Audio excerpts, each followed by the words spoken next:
Tuwapongeze tena kwa mapigo kwa huo wimbo. Asanteni sana.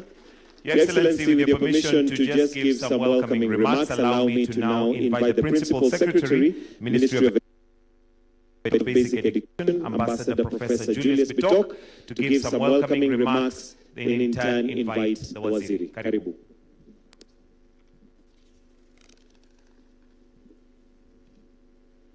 Your Excellency, Dr. William Samoei Ruto, President and Cornelius Secretary, Minister of Education, my peers, colleagues, peers in Yangala, peers Abdis,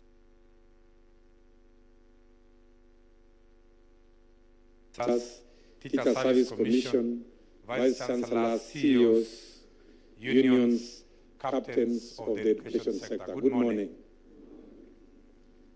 Your Excellency, allow me to begin by thanking you for finding time from your busy schedule to grace this momentous second National Education Conference. The objective of this conference is to review the progress made in our three state departments, that is, competence-based education under basic education, competence-based education training under TVETs, and university education under higher education. Your Excellency, I want to take this opportunity to thank you for the massive investment the government has put in education. We want to thank you very much for dedicating a lot of resources to ensure that education is on track. Indeed, in basic education, and I want to say competence-based education, is the best education system ever this country has ever gotten. And we are confident to take education forward. Allow me now, Your Excellency, to introduce members from the Basic Education Department who have joined us in this conference. Allow me to request them to stand. Let me start with the team from the headquarters, together with the CEOs. Let's just stand for 1 minute. Members from the headquarters, Jogo House, State Department for Basic Education. Let's put our hands together to warmly welcome them. Thank you very much. We also have field officers, regional directors of education, county directors of education, and sub-county directors of education. Let's stand up kindly for HE to see us. Let's put our hands together to warmly welcome them. Thank you very much. Teacher Service Commission. We have also field officers from Teacher Service Commission, led by the chairman and the acting CEO. Let us request them to stand up. Teacher Service Commission, who managed to come, let's put our hands together to welcome Teacher Service Commission. We also have our unions. We have NAT, Kenya National Union of Teachers, led by the Secretary General, Honorable Oyu there. Let's put our hands together to welcome NAT. We also have KUPET. Welcome KUPET. Let's put our hands together to welcome KUPET, led by Julius Korir. Let us also appreciate Kesha and Kepsha, our heads of primary and secondary who have come here. Let's put our hands together to appreciate Kepsha and Kesha. We also have sponsors and partners who have been able to join us in this meeting. Let us request them to stand up. Our sponsors, our religious organizations, let us put our hands together to appreciate our partners. Your Excellency, Sam, allow me now to invite my peers colleague, Dr. Beatrice, to introduce the TVETs and higher education stakeholders who have joined us. Karibu, peers. Let's put our hands together to welcome Peers Beatrice to make the introductions. Karibu. Your Excellency, our President, Dr. William Samoei Ruto, Honorable Julius Migos Ogamba, our CS, Ministry of Education, Professor Julius Bitok, BS Basic, and PS Abdisalan, Honorable Julius Meli, the Chair of Parliamentary Committee on Education, Honorable Liz, the County MP for Nakuru, and Honorable Makilap. Allow me, Your Excellency, to stand on the already established protocols. Your Excellency, I'd like to thank you for leading the reforms in higher and across the whole ecosystem. You have challenged us, Your Excellency, to think differently, to work differently, so that we can transform the outcomes from the sector. In particular, at the university level, we are working to produce graduates who are more employable graduates with an entrepreneurial spirit. We are working to develop the technologies that will lead us on this road to Singapore, and we already have some very deliberate examples that we will share in due course. Today, the conversation has changed. It is no longer whether the reforms can work. It is about how we can innovate in our different spaces to make this work, to deepen the transformation. And I want to assure you, Your Excellency, that the spirit is collaboration. We are collaborating with private sector across the different sectors of public service, with NGOs and with development partners, and the results will speak for themselves. Your Excellency, at that point, allow me to introduce the stakeholders of the higher education sector. Kindly stand and wave to Your Excellency when I call you. The chairs of councils of public universities and their governance teams present here today, led by Professor Bosire Mwebi. Let us appreciate them. The chairs of semi-autonomous government agencies in higher education and the TVETs. Their names, I'll not mention them. Please stand along with your teams. Let us appreciate them right there at the back. Vice Chancellors and Principals of public and private universities, as well as principals of national polytechnics, TVETs, and the Kenya School of TVET, and your teams. Let us appreciate them. We also have a few comrades from the TVETs and the universities. Let us appreciate them. We have representatives of UASU, KUSU, and KUDHIA. They are welcome to this conversation. Let us appreciate them right there at the back. And last, but definitely not least, Your Excellency, we are accompanied by staff from the State Departments of Higher Education and TVETs. Kindly stand, we can appreciate you. Thank you, Your Excellency.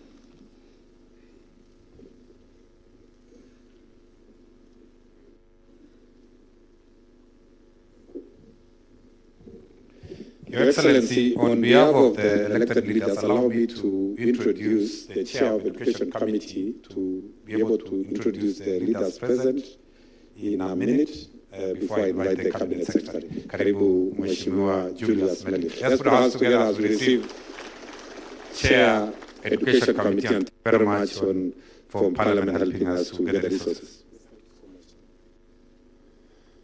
Your Excellency, the President of the Republic of Kenya, Honorable William Samoei Ruto, CS Migozo Gamba, Principal Secretaries present,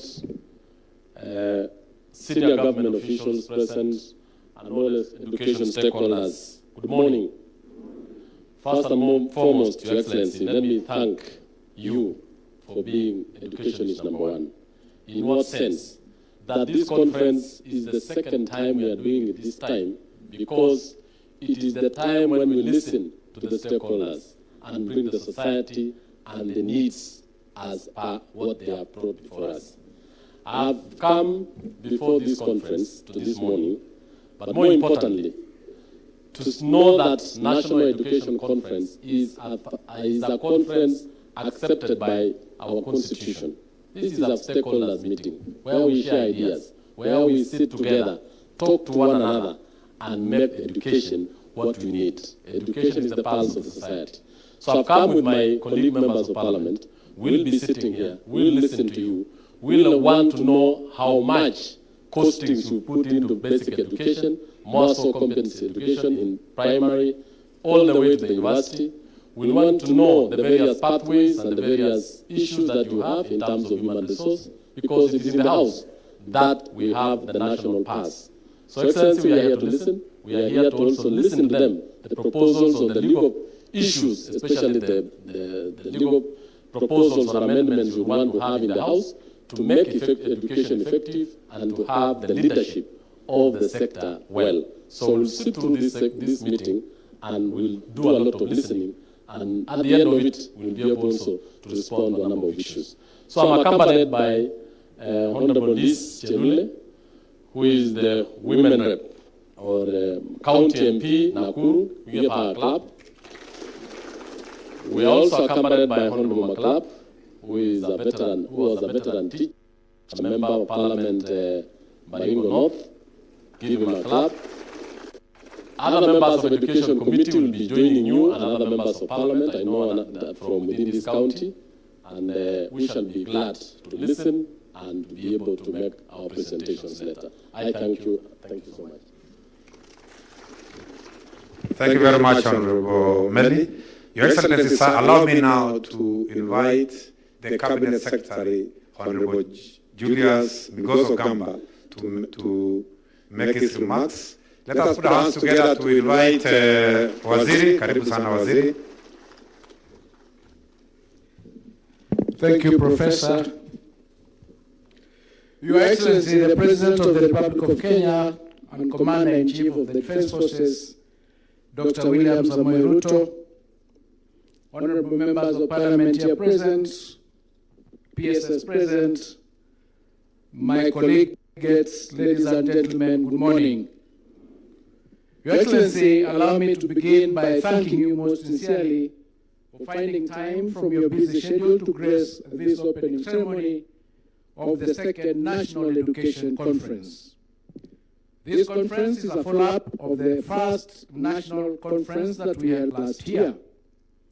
It brings together key stakeholders in the education sector, including the ministry and state agencies, teacher unions and teacher associations, education administrators and regulators, institutional sponsors, development partners, universities, TVET institutions, professional associations, learners, and the faith-based organizations spanning the entire education continuum from pre-primary to tertiary institutions. This forum, Your Excellency, will review the progress that we made, especially in the rollout of the competency-based education, whose first cohort is now successfully settled in grade 10. It will also examine the many transformative reforms that we are implementing to ensure that our education system remains fit for purpose.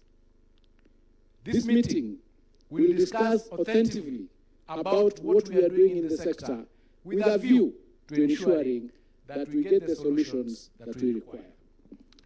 Your Excellency, the theme of this conference, Driving Effective Education Reforms Through Leadership and Accountability, is particularly timely as we undertake extensive reforms across the education sector.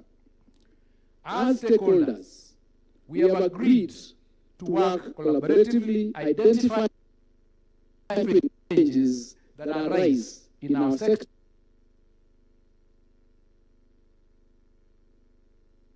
Your Excellency, our collaborative approach has continued to produce impressive results as we strengthen this sector day in, day out. In the basic education subsector, Your Excellency, your administration has employed over 100,000 teachers, with a further 16,000 expected to be recruited in the financial year 2026-2027. Additionally, 23,000 classrooms have been constructed. The first cohorts under the competency-based education are successfully transitioned to grade 10 at the rate of almost 99.5. Further, Your Excellency, your administration has increased the education sector budget from 503 billion in the year 2021-2022 to the proposed 767 billion in the financial year 2026-2027, which is almost 30% of our budget. Your Excellency, capitation funds are now being released to schools on time, making in improving efficiency within our sector. In the TVET subsector, enrollment continues to rise steadily, and we are progressing towards our target of 2 million. We are currently at almost 800,000, having moved from 297,000 in the year 2022 when this administration took office. Additionally, we've employed 3,300 trainers with an additional 1,000 set to be recruited by July this year. Training fees in these institutions has also been reduced to 67,189, thereby making it possible for more students to join our programs. The curriculum has been modularized, meaning certification can now be done within a shorter period, enabling people to be able to acquire skills to earn a living as they continue progressively scaling their skills.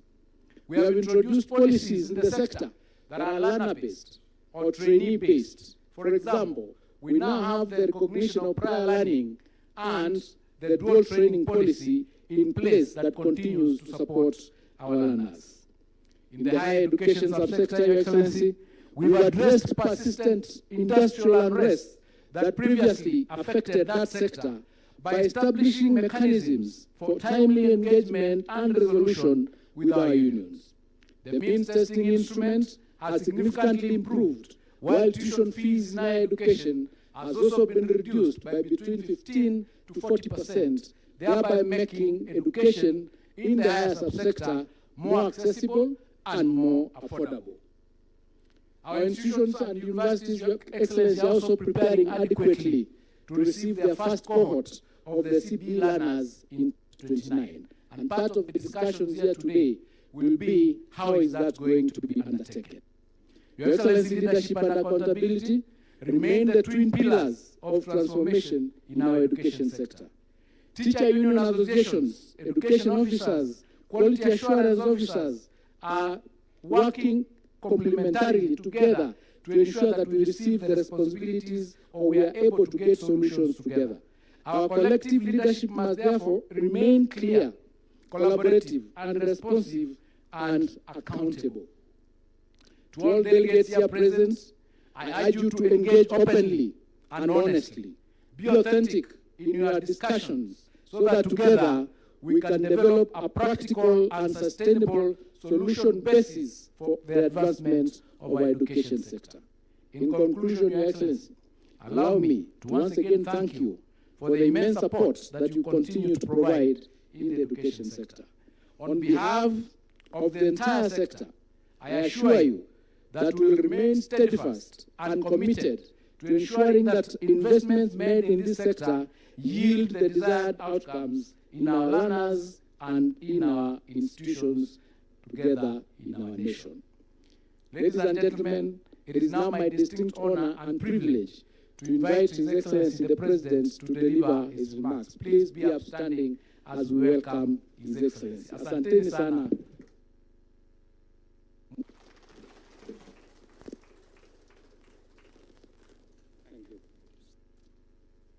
Thank you very much, Waziri. Please, another round of applause for Waziri. I think this gentleman has done an outstanding job. Asanteni sana, tafadhali. While I was sitting here and looking at the writing here on the sheet here, I was asking Mary, I am a scientist. I am not a linguist. And I was asking whether competency or competence. some English teachers should help us, whether it should be why or mutatueleza baadaye.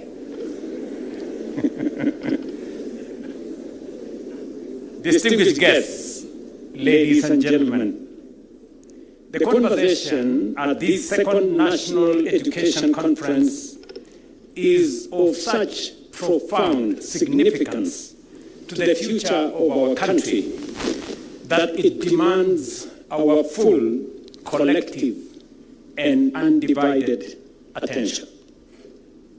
This is because we are meeting at a profound moment in our country's development journey.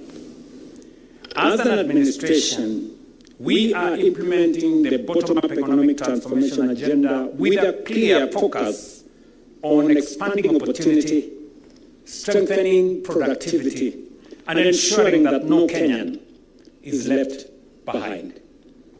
Equally important, we have made a bold national commitment to propel Kenya into first world status in our time. Global experience informs us that countries that have fulfilled their development ambitions, from Japan to Germany and South Korea to China, Singapore to Israel, did not treat education merely as a social good, but as a national mission and a strategic national assignment.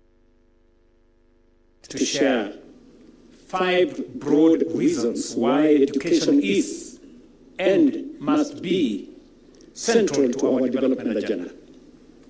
First, education develops human capital by equipping citizens with literacy, numeracy, technical expertise, managerial competence, and problem-solving ability, raising national productivity and improving incomes.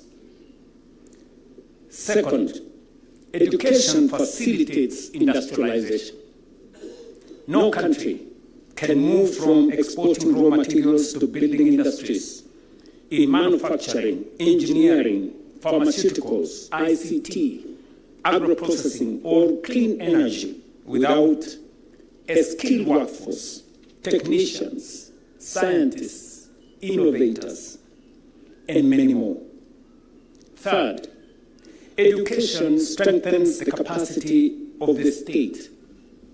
A competent civil service, an effective judiciary, a professional diplomatic corps,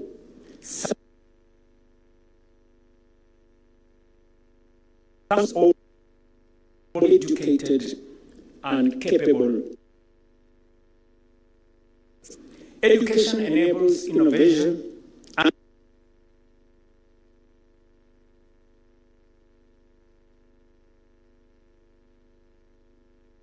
and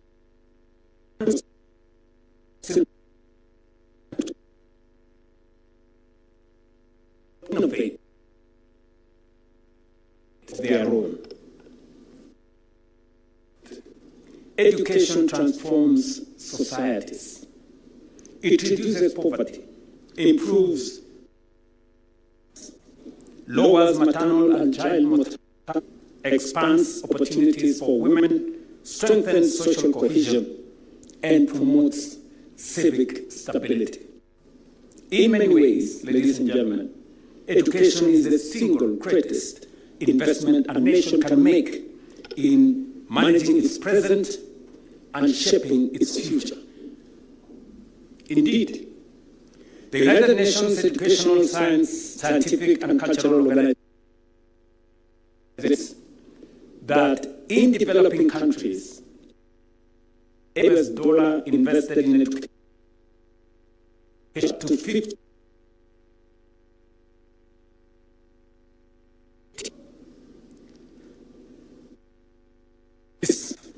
without this conference, driving effective accountability, guiding our work and the engagements we are going to have in this conference. It speaks to the responsibility we all share to ensure that education reforms are not only well designed, but also effectively implemented and sustained across all levels and all systems.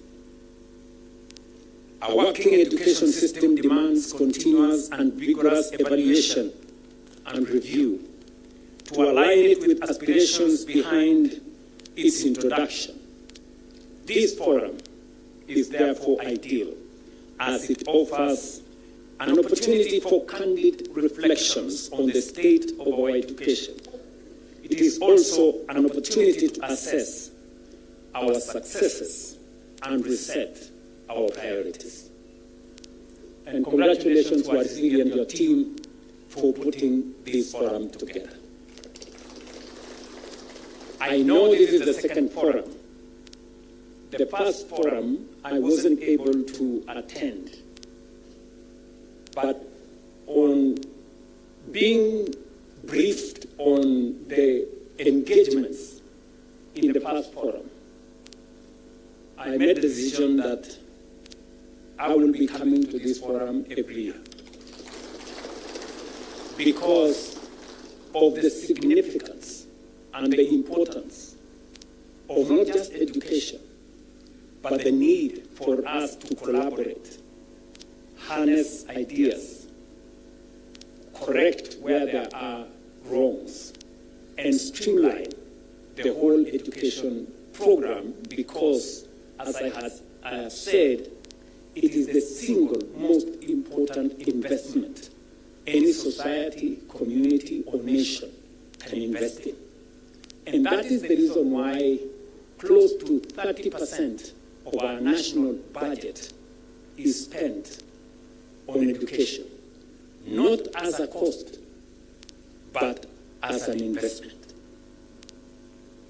It is the reason why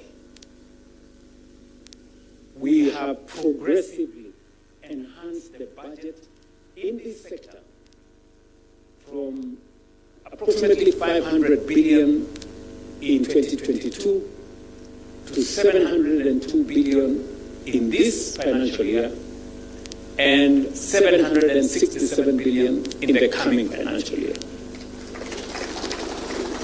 We don't treat the investment and the resources we are putting in education as a cost to us. It is an investment we are making in our present and in our future. And that is why the theme of this conference, leadership, accountability, which comes with integrity, and also collaboration, is a very apt theme that brings us together to realize that reform requires bold leadership because entrenched cultures don't give way easily. So we have to be courageous and bold to be able to implement the reforms that will align our education with the needs of the present and with the aspirations of the future. Accountability becomes a very central part of delivering on education because the resources we are allocating, the public taxes that we allocate to education, 700 billion shillings is a lot of money.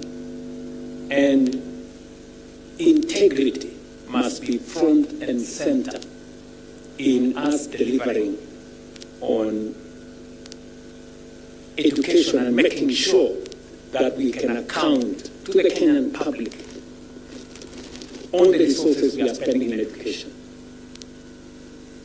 I have been in this space for a while, both as a member of parliament and subsequently as a minister for higher education. And I know full well how important and how impactful delivery on education can be to not just our learners, but to our society in general. It is the reason why I instructed the Ministry of Education to do a proper audit and to take the next step and digitize education data. You know, you will be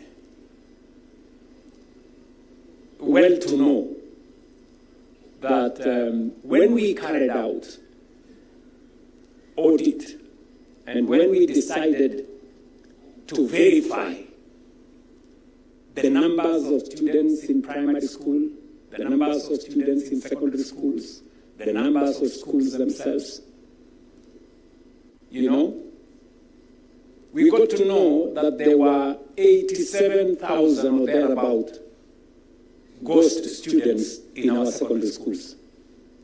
Students we were paying capitation for, yet they didn't exist. We had 800,000 pupils in primary school. Government paying close to $1.2 billion every year for learners that did not exist. We had schools registered close to 200 schools that did not exist. We are asking some very difficult questions to some of our head teachers and to some of our leaders in education at the county level. Because accountability, integrity is central to us making sure that all our resources are used properly. You will also want to know that because of this, we are now moving to the next step.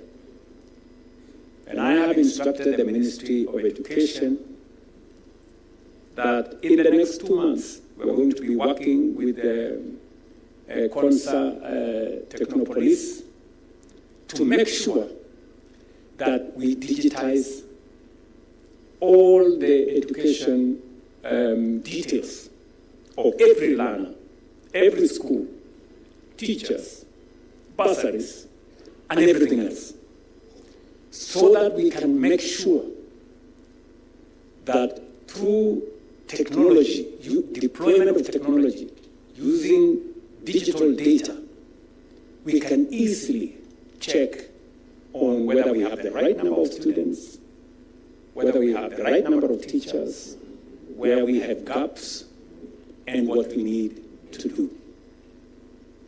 And progressively, we have seen what technology has done. I will give you an example. We had very big difficulties with agriculture. We decided that we are going to digitize all our farmers. We are going to collect data on all our farmers. We had tried it before for a very long time, almost 10, 15 years. We already registered 300,000 farmers. But we did a national exercise, rolled out a whole of government approach. Today, we have 7.2 million registered farmers. We know how many sugarcane farmers, how many coffee farmers, how many tea farmers, how many growers of wheat, how many growers of maize. Today, for you to buy fertilizer, you have to bring a digital voucher because we allocate every farmer, because we know farmer X has 5 acres. He cannot come and claim fertilizer for 20 acres because he doesn't have 20 acres. So the system automatically knows and allocates fertilizer on account of the acreage of farmers. We have dealt with huge cartels that were big problems to us because we digitized data.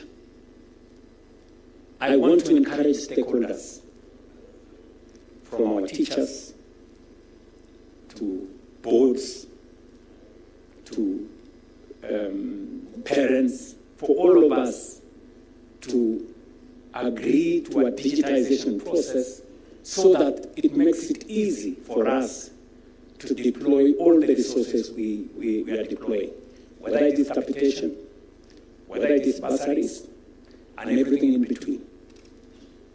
I am happy that we have teachers and teachers' representatives in our midst. The question I will ask my good friend Oyu and my sorry, the leadership from Kupet, the question I'm going to ask them is, we have some head teachers who have taken us to court that they do not want to pay parents to pay school fees on e-citizen. They want to continue writing receipts on pieces of exercise book. Why? Honestly,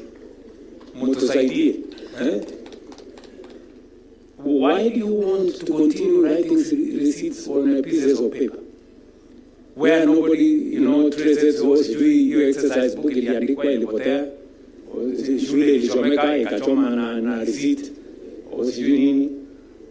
Today, parents should be able to pay from the comfort of their homes on e-citizen school fees for their children, where we can verify the data, where we can know that this money was paid. We have made a decision. I have made a strategic decision that we do not want to deal in cash in this administration, because cash is very sticky, and that is why today you can pay literally for any government service, on a digital platform, through M-Pesa, through the bank, so that you have traceability and we can have visibility as government that so much money has been paid. So mutatusaidia Bwana Oju na Maisori na wadosi, mtuambia hao watu tuwajane na giza, please. Wacha tukuje mahali kwa mwangaza hapo, kila mtu aonekane nini inafanyika, bandi gani inasonga namna hiyo. I don't think asking for transparency is too much, right? But I'm talking about very few teachers. The rest of the teaching fraternity, many schools across Kenya today, they are accountable, they accept money to be paid on a digital platform. In fact, I have head teachers who have rejected cash. They say they told parents, go pay using a digital platform because we want accountability. This is how we want to move into the future. And that is why I have singled out your theme here of accountability. If we are accountable, we can do more with the resources we have. And we can improve learning outcomes better with the resources that we have. This year, the first cohort of grade 9 learners under the competence-based education joined senior school with over 99% transition. We must safeguard the unique ability of education to be an equalizer for all by eliminating man-made bottlenecks that frustrate access to quality learning and stand between our children and a brighter future. Equally important is making available the necessary learning resources to our schools on time. Beginning this year, we have ensured that capitation funds are disbursed to public schools before the opening date. We are also accelerating the expansion of classrooms, laboratories, and other learning facilities to cope with the growing number of learners and the demand by the CBE curriculum. These reforms are reshaping our classrooms into spaces that nurture creativity, build practical skills, and prepare learners for real-life challenges. They are laying the foundation for a generation that is not only knowledgeable, but also innovative, adaptable, and capable of providing needed solutions.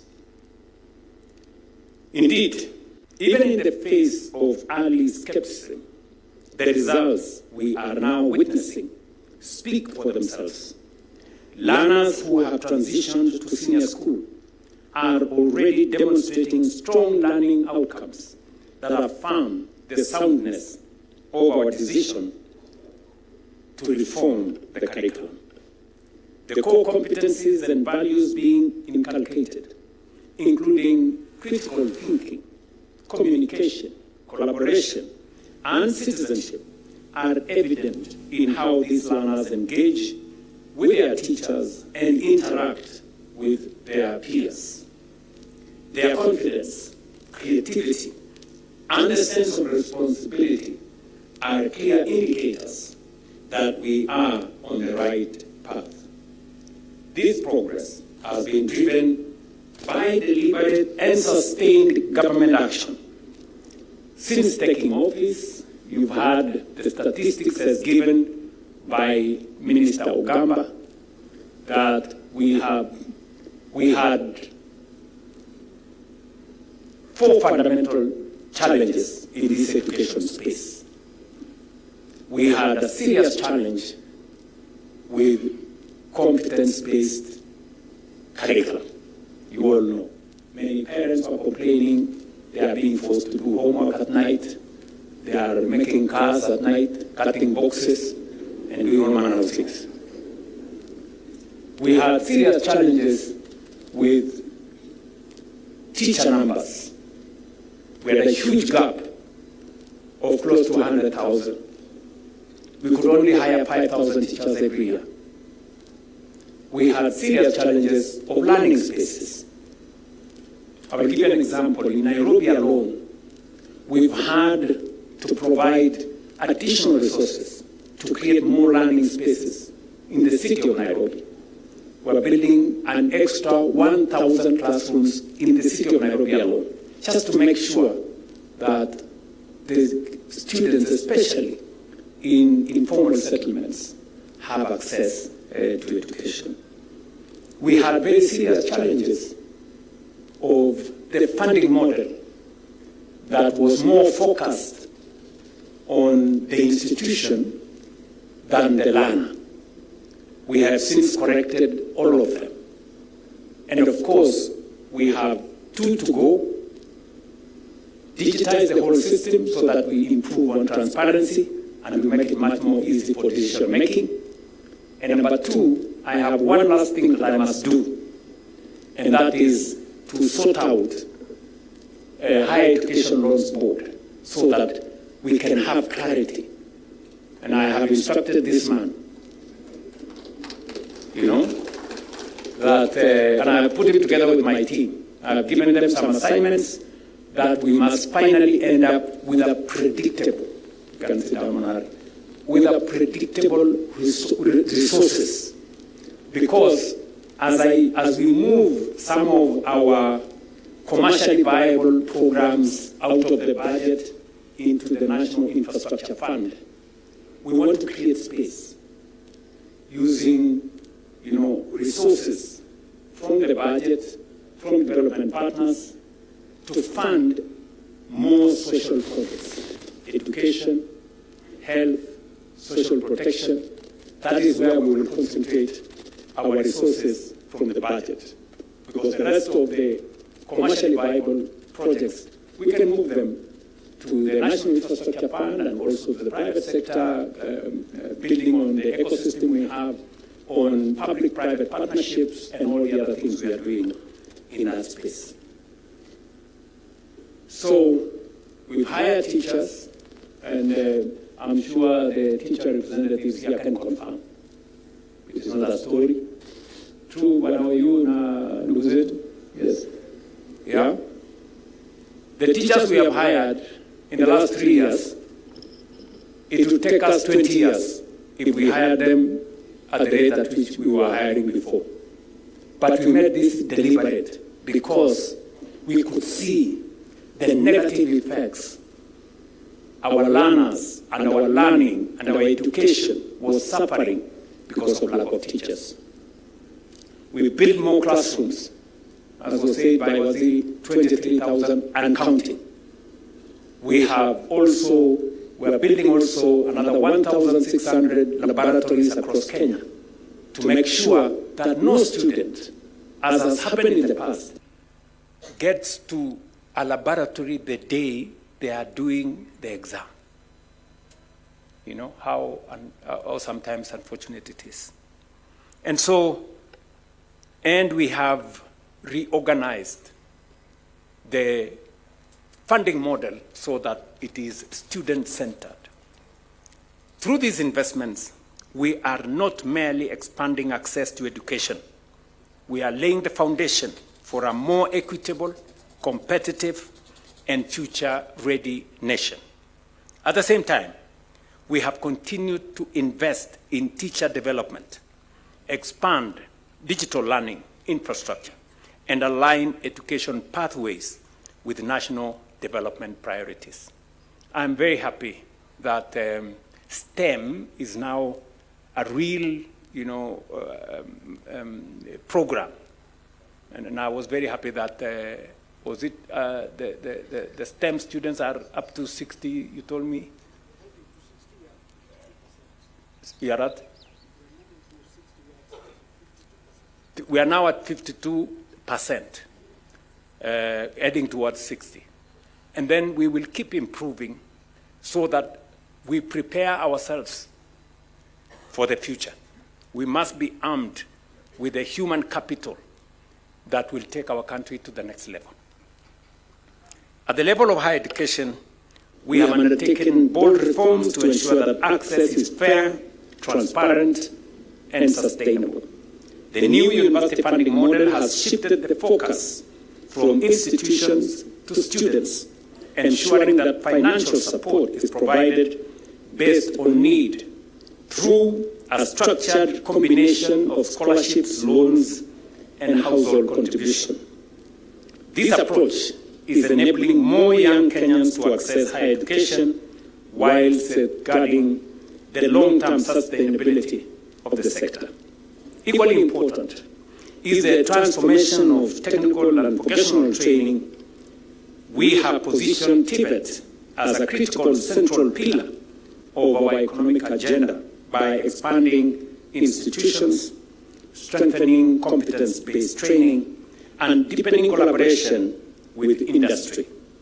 Through these efforts, we are ensuring that young people acquire relevant skills that lead to employment, entrepreneurship, and productivity, thereby directly contributing to national growth.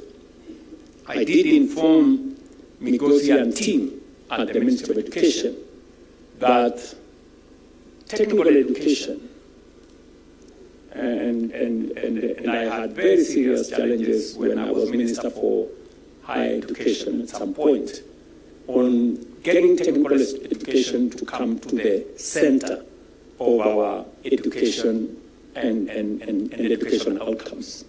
Because there was a notion built over time that the students who go to TVET are the students who are not very good. And that was very wrong. And that is why we have changed the perception. I am very happy that today learners choose where to go on the basis of where they see themselves into the future. And as a result, we have increased the numbers. In 2002, we had close to 300,000 students in our TVETs. Today we are at 800. Our target is to get to 2 million. I know there is a small problem somewhere which I'm sorting on matters to do with the resources available to teach those students. I have since discussed with the peers in that department and the waziri, and we're going to sort it out. Because we had two challenges. We want to make sure that it is affordable. That is why we worked with the Tibet institutions to reduce the fees from close to 100,000 to 67,000. And we have also modularized so that certification becomes more frequent. And you can get in and go out as you get more skills. So that is now working very well. We have a bit of challenges, but we are sorting it out because we want to make sure that we have more people equipped with technical skills.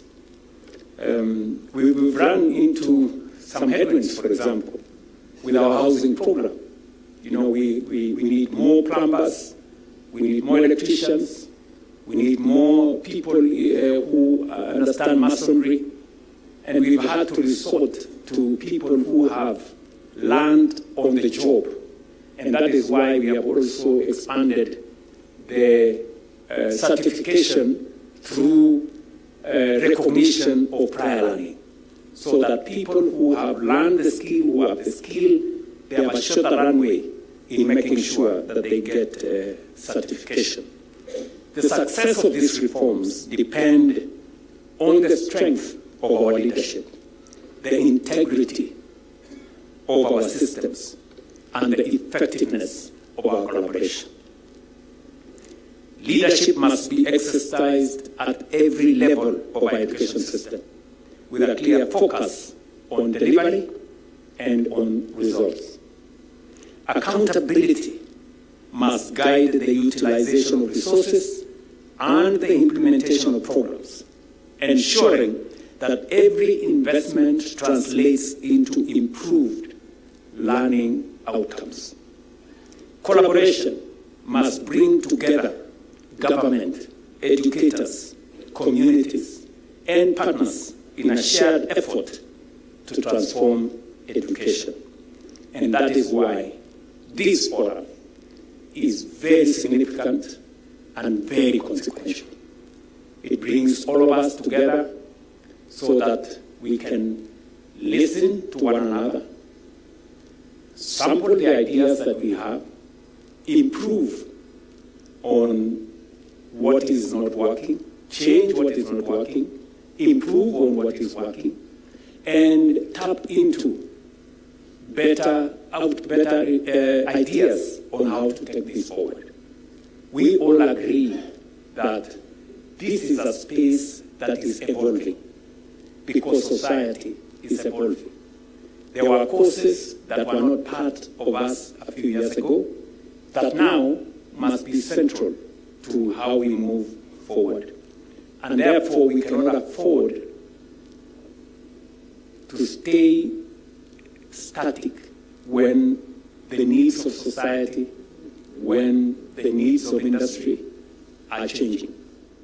That's why this collaboration, the coming together of stakeholders, sponsors of schools, whether religious organizations or private sector organizations, the public schools, and everybody in between must be part of this conversation. And we must admit that we allow ourselves for a good idea to give way to a better one, so that we can improve the space around learning in our society.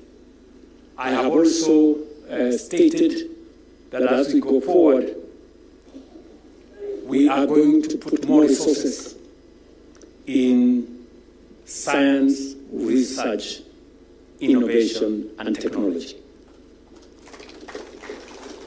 Because I strongly believe that no society can grow or develop beyond its capacity to think.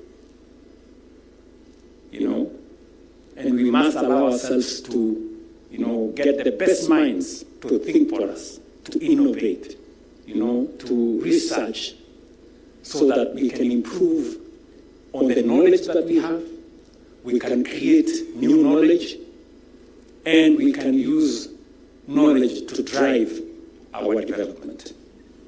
This conference, therefore, ladies and gentlemen, provides an important opportunity to consolidate the progress we have made, align our efforts, and strengthen the implementation of reforms across the country.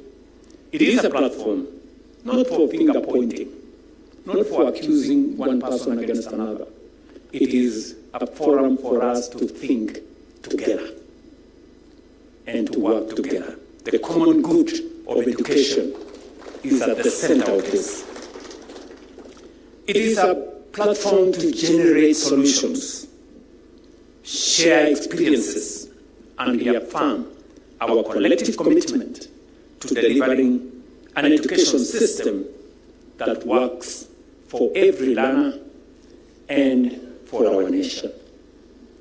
I am truly proud to be part of this conversation here in Naivasha. Asante sana. I thank you, and I look forward to some more engagement as we go forward. Asante sana.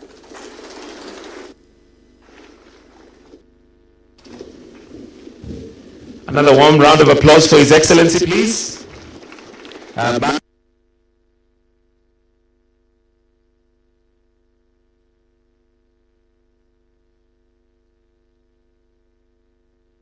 deep dive and unpack leadership, accountability, and collaboration in the education sector.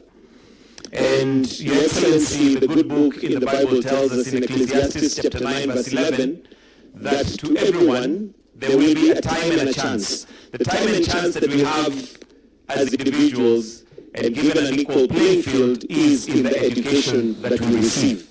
And at this point, allow me, Your Excellency, to invite the panelists, starting with the moderators.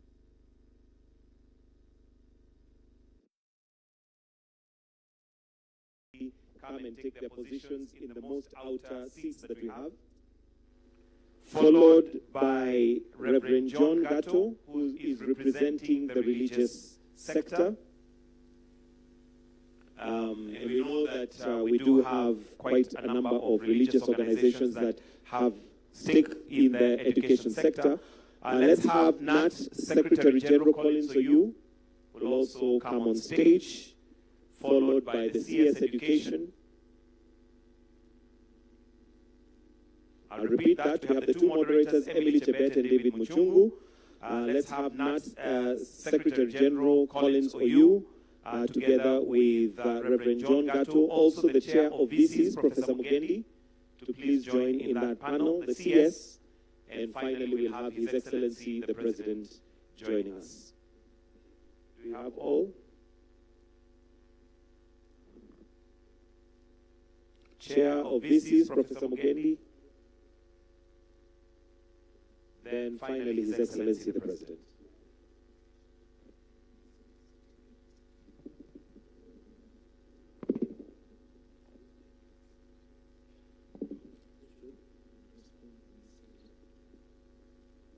And with the panel constituted, His Excellency, the President. We can give a clap as we welcome the panel. And I'll now hand over to the two moderators, between Emily and David. You will take the floor once we are seated.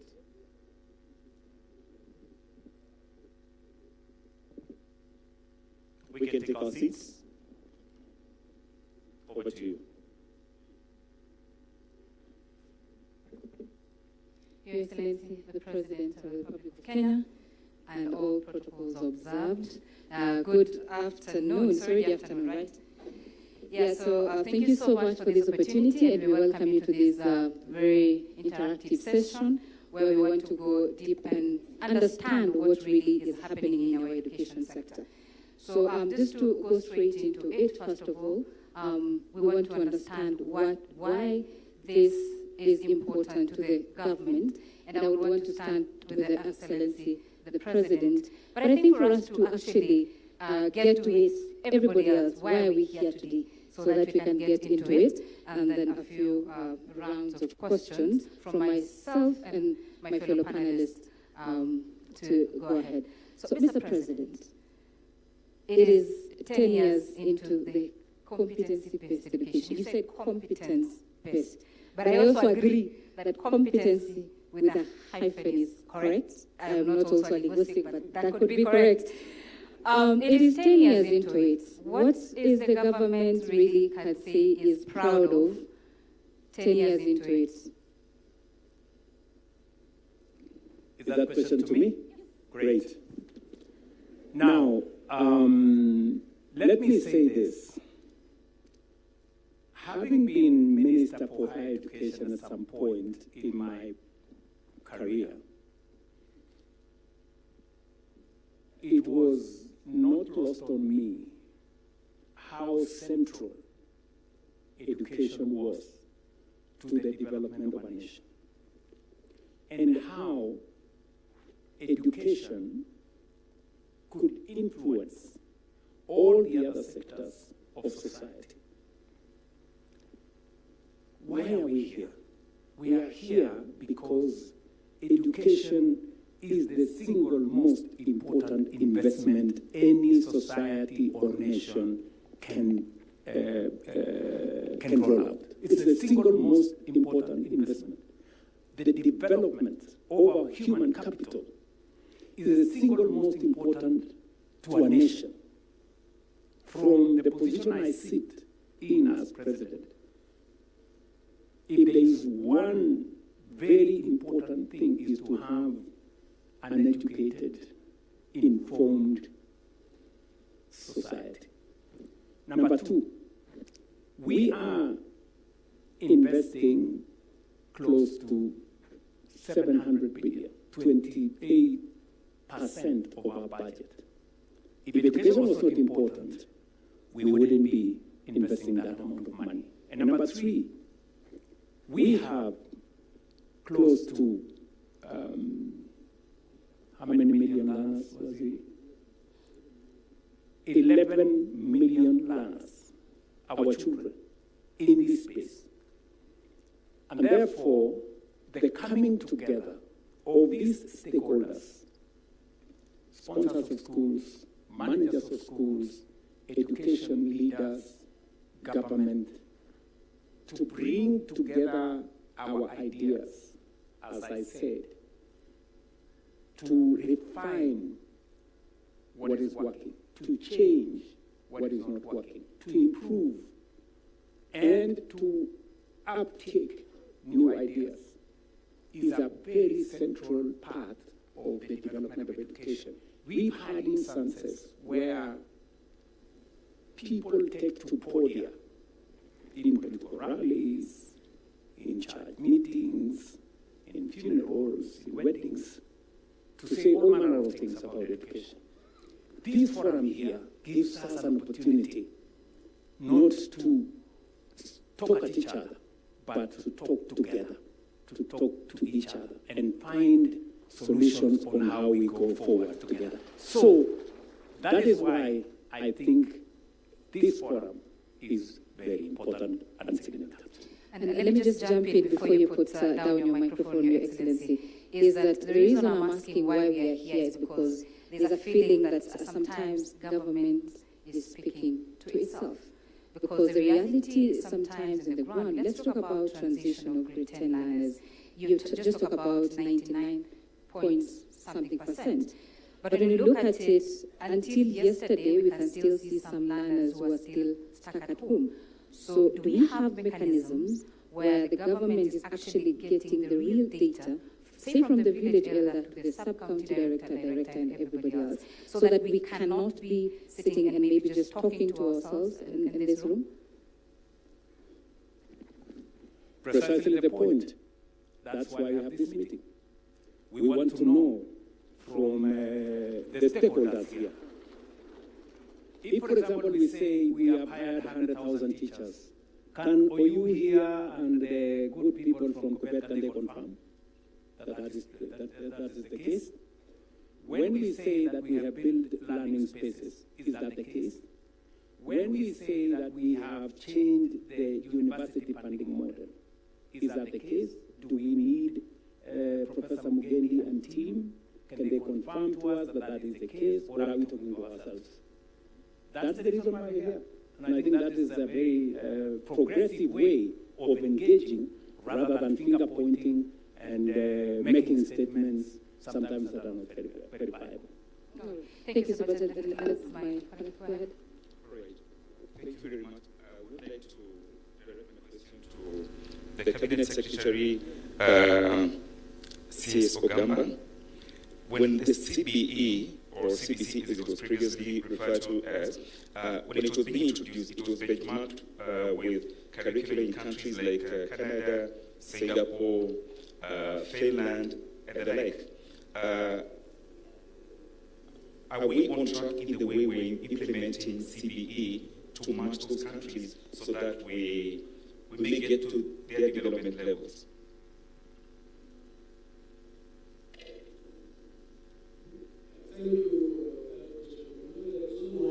He was introduced is because in the old model of the 844, the emphasis was on passing exams. That the job or the paper that you do in one day determines on whether you proceed to the next level or you won't. That meant, for example, that if a student was unwell in that particular day and he didn't do well in that paper, his grades came down and he's not able to move to the next stage. The competency-based education is a skill-based system where everything that the student does accounts for something from day one. The assessment starts from the classroom work that you do, and it accounts for a percentage. So that by the time you are doing an exam, what you have gotten in the process of learning enables you to progress to the next level. Additionally, it identifies the talents, the skills, the interests of the students so that we do not always insist on having students take programs or take courses that they are not interested in. That's why we introduce the 3 pathways so that we have STEM, we have social sciences, and we have creative arts. In that way, there is no student who will miss out and that's why the transition is high, because now we are able to take each and every student to the next level based on what they are able to do. So it's work in progress. We are now on grade 10. We are moving to grade 12, transition to the universities. And then, as we continue, because the assessment is doing year in, year out, we will evaluate the whole system at the end of the cycle. We are in the middle of the cycle. We've done 10 years currently. And it is the best system that we have. And the best way to determine that, I encourage you, get out there, talk to the students who are learning in this program, the grade 10 students, the grade 9 students, and you will see a distinct difference between them and the ones who have been doing the 844, where they concentrate too much on just an exam. But that's not to mean that the team that is in Form 3 and Form 4 currently has been left out. We are also working to ensure that we take care of them so that we leave no child behind. So it is a system that we encourage us as stakeholders here to participate. Where you find that there's something that needs to be changed, we'll do that. We are doing now competency-based center of excellence in all our 47 counties, so that schools can have a place to go to, the student can go to have a place to go to be trained, the teachers are trained, the master is doing training for them, TSC is doing. So we are doing something in this space. What we are asking ourselves as stakeholders in education is that let us pool our intellectual resources together, because in that pool we'll get the resolutions. That's why we've been able to amend the subjects. That's why in the first National Education Forum, when we were discussing about whether we should have mathematics as a compulsory subject in just STEM and nothing in social sciences and arts, we agreed in that particular forum that we'll have pure maths in STEM and we'll have essential maths in social science and also in arts. That is something that came out of that discussion of that forum. So we need to just put our heads together, and I am sure that by the end of this exercise, we will be much better country than when we started. Thank you.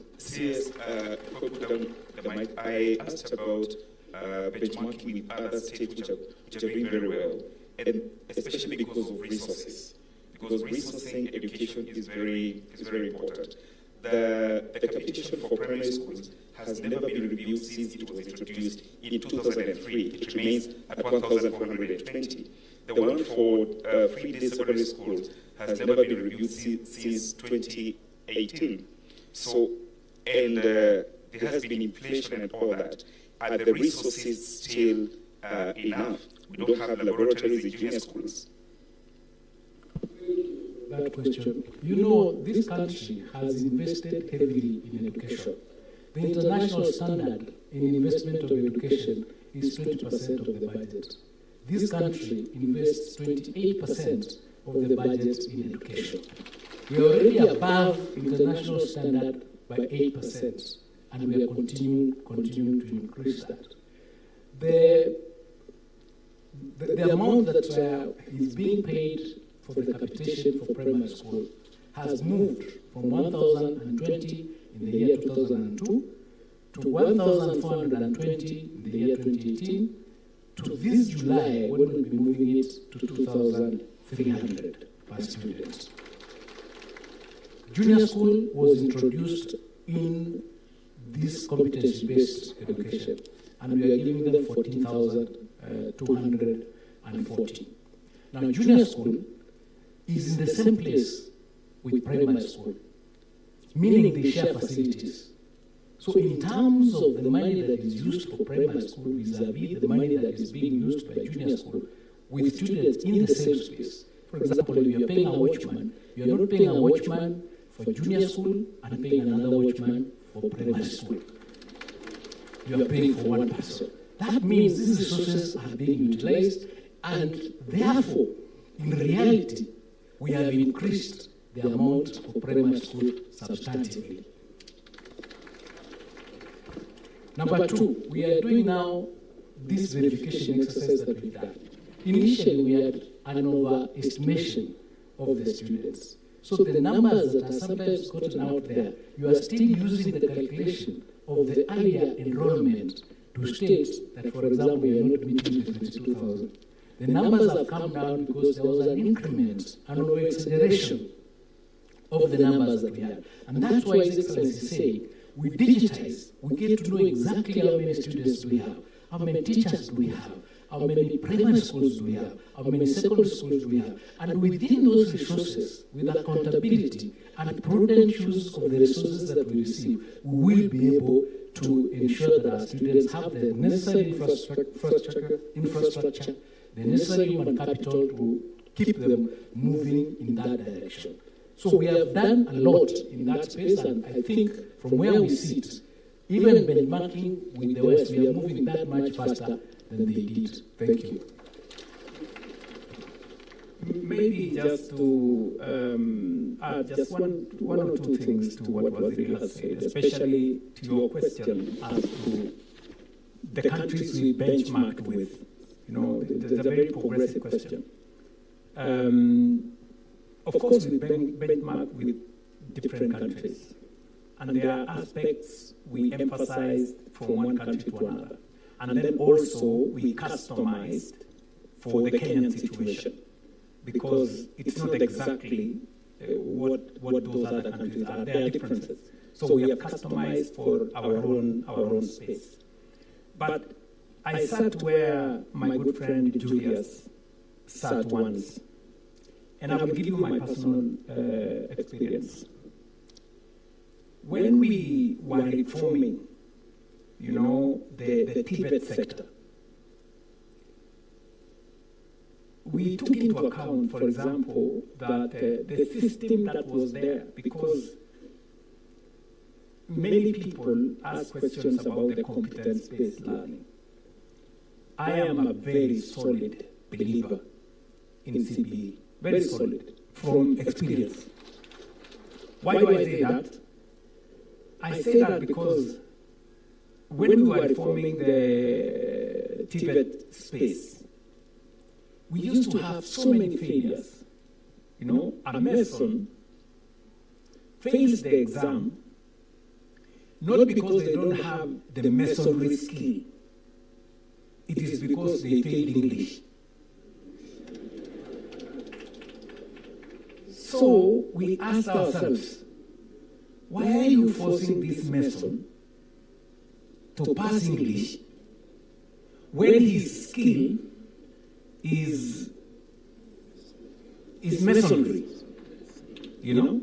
So we scaled down the place of English, and we got many more masons passing because they knew how to do, they had the skill of masonry, but they were failing on English, you know? So that is how we managed to reform that space. Let me give you another example. And these are practical examples which we have had to delve into. What Ogamba has said, the 3 different pathways. We have many learners who are gifted differently. There are people who are not gifted on STEM subjects. They are good artists. They are good social scientists. But when you force them into a channel that emphasizes the things they are not good at, that is why, for a very long time, our education system produced too many failures. You know, because we were failing our learners on areas that they were not good at, so that even the areas they were good at were undermined by the areas they were not good at. That's why having 3 pathways gives all our children equal opportunity to pass on the areas they are good at. And by the way, we need all of them. We need skills in STEM. We need skills in social science. We need skills in art.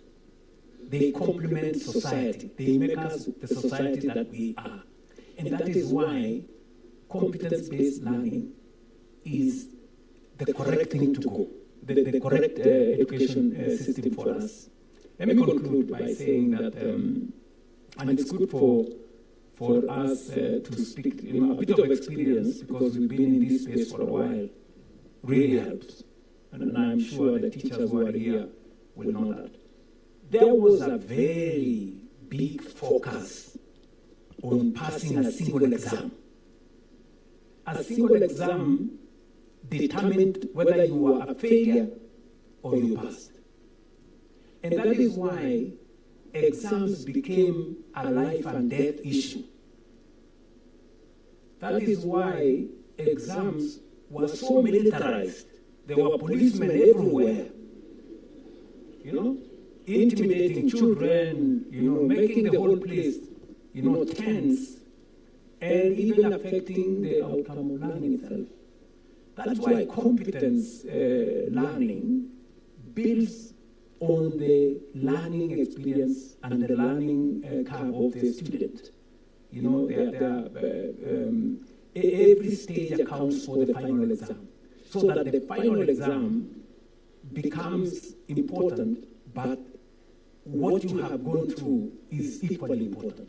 So that is why I am a very strong advocate for competence-based learning. Thank you very much, Your Excellency. And since we're talking accountability and leadership here, and you revealed that that audit you ordered revealed so many ghost students and ghost schools. When are people going to court? It's our money. What are you doing about it? Thank you very much. So what happened is once we got that verified exercise out, we took action against our field officers in those sub-counties which are the largest number of the enumerated numbers, and we gave them show cause letters because we have to follow due process under the human resource manuals, which requires us to complete that exercise within 6 months. That is already ongoing. We also sent that report to TSC, and they're also taking action against the particular teachers, again, through the process of disciplinary processes, who were the heads of those institutions that were affected. Over and above that, we invited the DCI and officers that are now in our offices undertaking and scrutinizing those processes to find out who it is or who is involved in any sort of malpractice or fraud in our institutions. The reason is really simple. We are giving you capitation. Capitation doesn't come to your phone, it goes to the bank. So there's somebody who goes to the bank, signs for that money. If it's a ghost school, they now go to the bank, find out who signed for that particular bank account, and they are doing the investigation. The process is going on, but we've stopped the leakage as the first step, which what we have done. So we are no longer releasing capitation to institutions or ghost students that exist. But the process is ongoing, and you see, you cannot correct a wrong with another wrong. This is a country of laws. Once you accuse somebody, you collect the evidence, you process. What we did ourselves is to verify and hand over the report to the investigative agencies who have the capacity to undertake that exercise. And we do not want to condemn anybody unheard.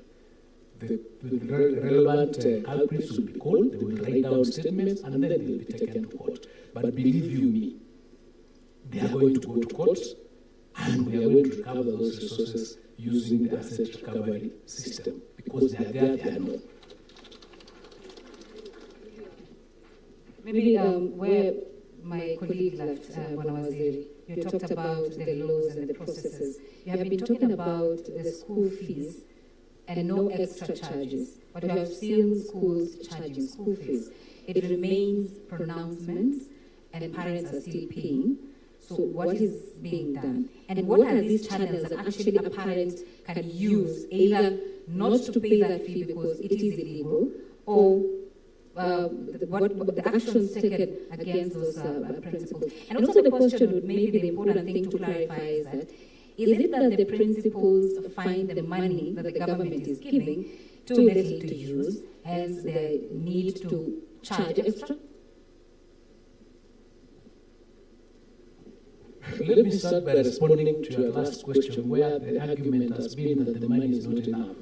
For example, in boarding schools, we charge the circular, the government-approved fee is 53,000. Now, 53,000 is for boarding facilities, food, and other things. Government is paying for infrastructure.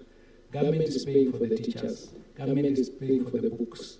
Government is paying for all these other things. Now, what has happened is that there are people, scrupulous out there, who have introduced budgetary items into the budget of schools that are non-essential, thereby raising the cost of running those institutions. For example, the latest case that we are handling, where school fees was raised from the 53,000 that is allowed to 120,000. But when we looked through our quality assurance officers did the report, they found several budget lines in the budget that are non-essential, that are not core to what a school should be doing. For instance, 26 million for going to Dubai. 26 million for going to Dubai. 13 million for speeches during praise giving. 1.3 million for spiritual nourishment. Then you say government is not the money is not enough. And you know, all I like us to do, because the argument has been that we are not able to implement the policies, that is because our quality assurance officers are not enough, we don't have enough, and by the time they reach, they find maybe something has been done and moved on. But now we are going to the BOMs, the Board of Management, and some of them are here, and we are saying you must interrogate the budget that you are passing. What does it include? Is that something that is essential to learning? So that you do not increase abnormally the cost of running institutions. So that argument of that is not enough is far-fetched, because there are many other factors, and of course a lot of wastage and things like that. But we are saying now, we are acting. Action has been taken. I know TSC has taken proceedings. Yesterday, the County Education Board was meeting to deal with that case, and it is a warning to each and every school head here. If you are involved in undertaking increasing the school fees, using those levies that are against the circulars that we've issued, you will face the consequences. There's no question about it. It may take a bit of time, but we're going to get you. You will face the consequences. Number two, the schools that are insisting, for example, for students to pay for trips. A school has 2,000 students. Say each student is paying 15,000 for trips. Does every student in every term go for a trip? Tell me. 2,000 students are going for a trip per term. So let us be realistic about these things, and everybody who is appointed to the BOMs, and we work with the members of parliament, they've agreed to support us, so that there is nowhere to run. Once we get you, you can't go to your member of parliament, you can't go to your heads of tribes or whatever to say, we are being targeted. It's not going to happen. So we are going to deal with you because the regulations are there, and we want the media, before you say this money is not enough, please visit and ask them, let us see the list of what is being supported, so that you help us, because we are all stakeholders. His Excellency has indicated we have 11 million students. If we have two parents, that is another 22 million people, plus 11. Each and every household is affected, including those people who are saying we do not have enough money to support the students. So, and that's why we are working here together, so that we can put our heads together, analyze the situation, and be realistic about what needs to happen. And if something has to be increased, there is a procedure, and you have to bring that order for approval, so that everybody knows there was a bus. This is what the parents agreed, and this is what everybody is going to pay. How, for example, can you buy a bus for 10 years? Every year you're charging for a bus. You understand what I'm trying to say? So let's sort these things out, and we thank you for that question. Thank you. My next question goes to Professor Mugendi. Professor Mugendi, just hold the mic. It is now 3 years since we introduced the new funding model for higher education, because it was introduced in May 2023. There have been technical problems with the model. Is it time to review to see what is working and what is not working and change? And can you tell us what challenges, as a manager of a university, what challenges do you face? At the beginning, there were pending bills for about 60 billion, and I think from the last report I saw, it has risen to close to 100 billion. Is it working? What can we do? Thank you very much for that question. Yes, I want to confirm that it's now 3 years since we changed university funding, and we introduced what we call the student-centered funding model, where money follows students. And indeed, for us at the universities, we found this model to be excellent, and indeed a model that was able to target and ensure that we are funding students that are most needy. Before that, the way the government was funding universities was an open blanket, whereby everybody was being funded at the same level, even students who did not need really to be funded. But this model is able to identify the most needy students through the MTI, or the mean testing instrument, so that then funding is targeted such that the most needy are the ones that are supported the most. And I want to say, when we introduced this model in July of 2023, 2024 was an excellent year, because all the students were funded fully. The household component that the student was supposed to pay, that went to the household. There was a bit of an issue there, but by and large, what each household was supposed to pay, they paid. Then the scholarships, that was a government component. Again, that was paid very well through the university funding board. and then help the loans that then came for those respective students. And that happened, and I want to confirm that either two, yes, we and that accumulated bills that were owed by the university to the universities, amounting to about 8 billion or thereabout. And indeed, by June of 2023, we and 23 of our 38 universities then being technically insolvent.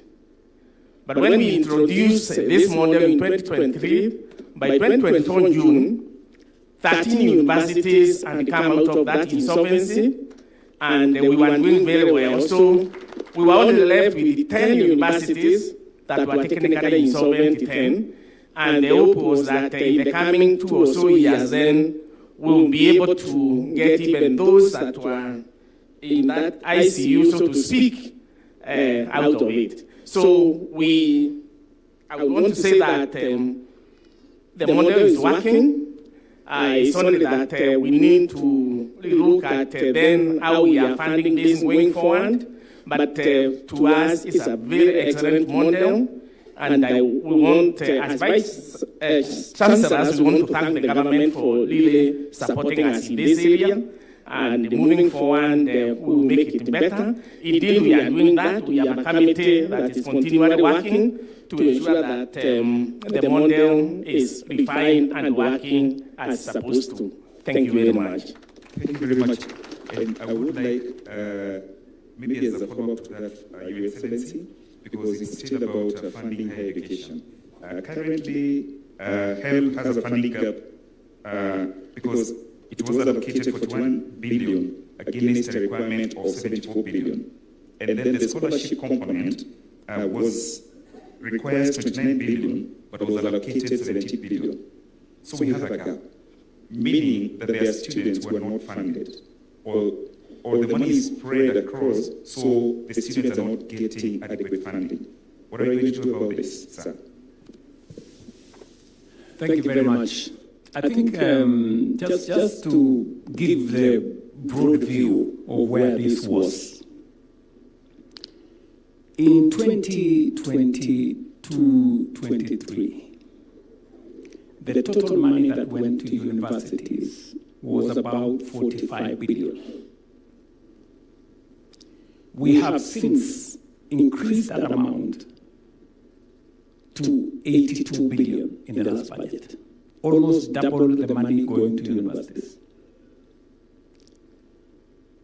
And it was because of what Professor Mugendi has said. We have since changed the model so that parents who can afford, in fact, there are parents who are asking, why are you giving me a scholarship? Or why are you giving me a loan? I want to pay for my child. And about 18,000 parents paid. They didn't, because we changed the model so that every student has to apply. In the past, the scholarships and loans were given without anybody applying. We just decided to give to every student. And that is why we were spreading resources across too many students, and therefore that's how universities ended up in trouble. So there are parents now who don't see the value of applying. They want to pay for their, and that is how resources are also increased in the universities.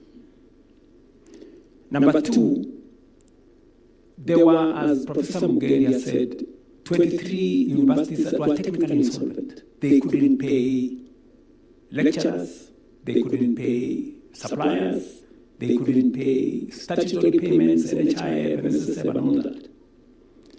And these are real cases.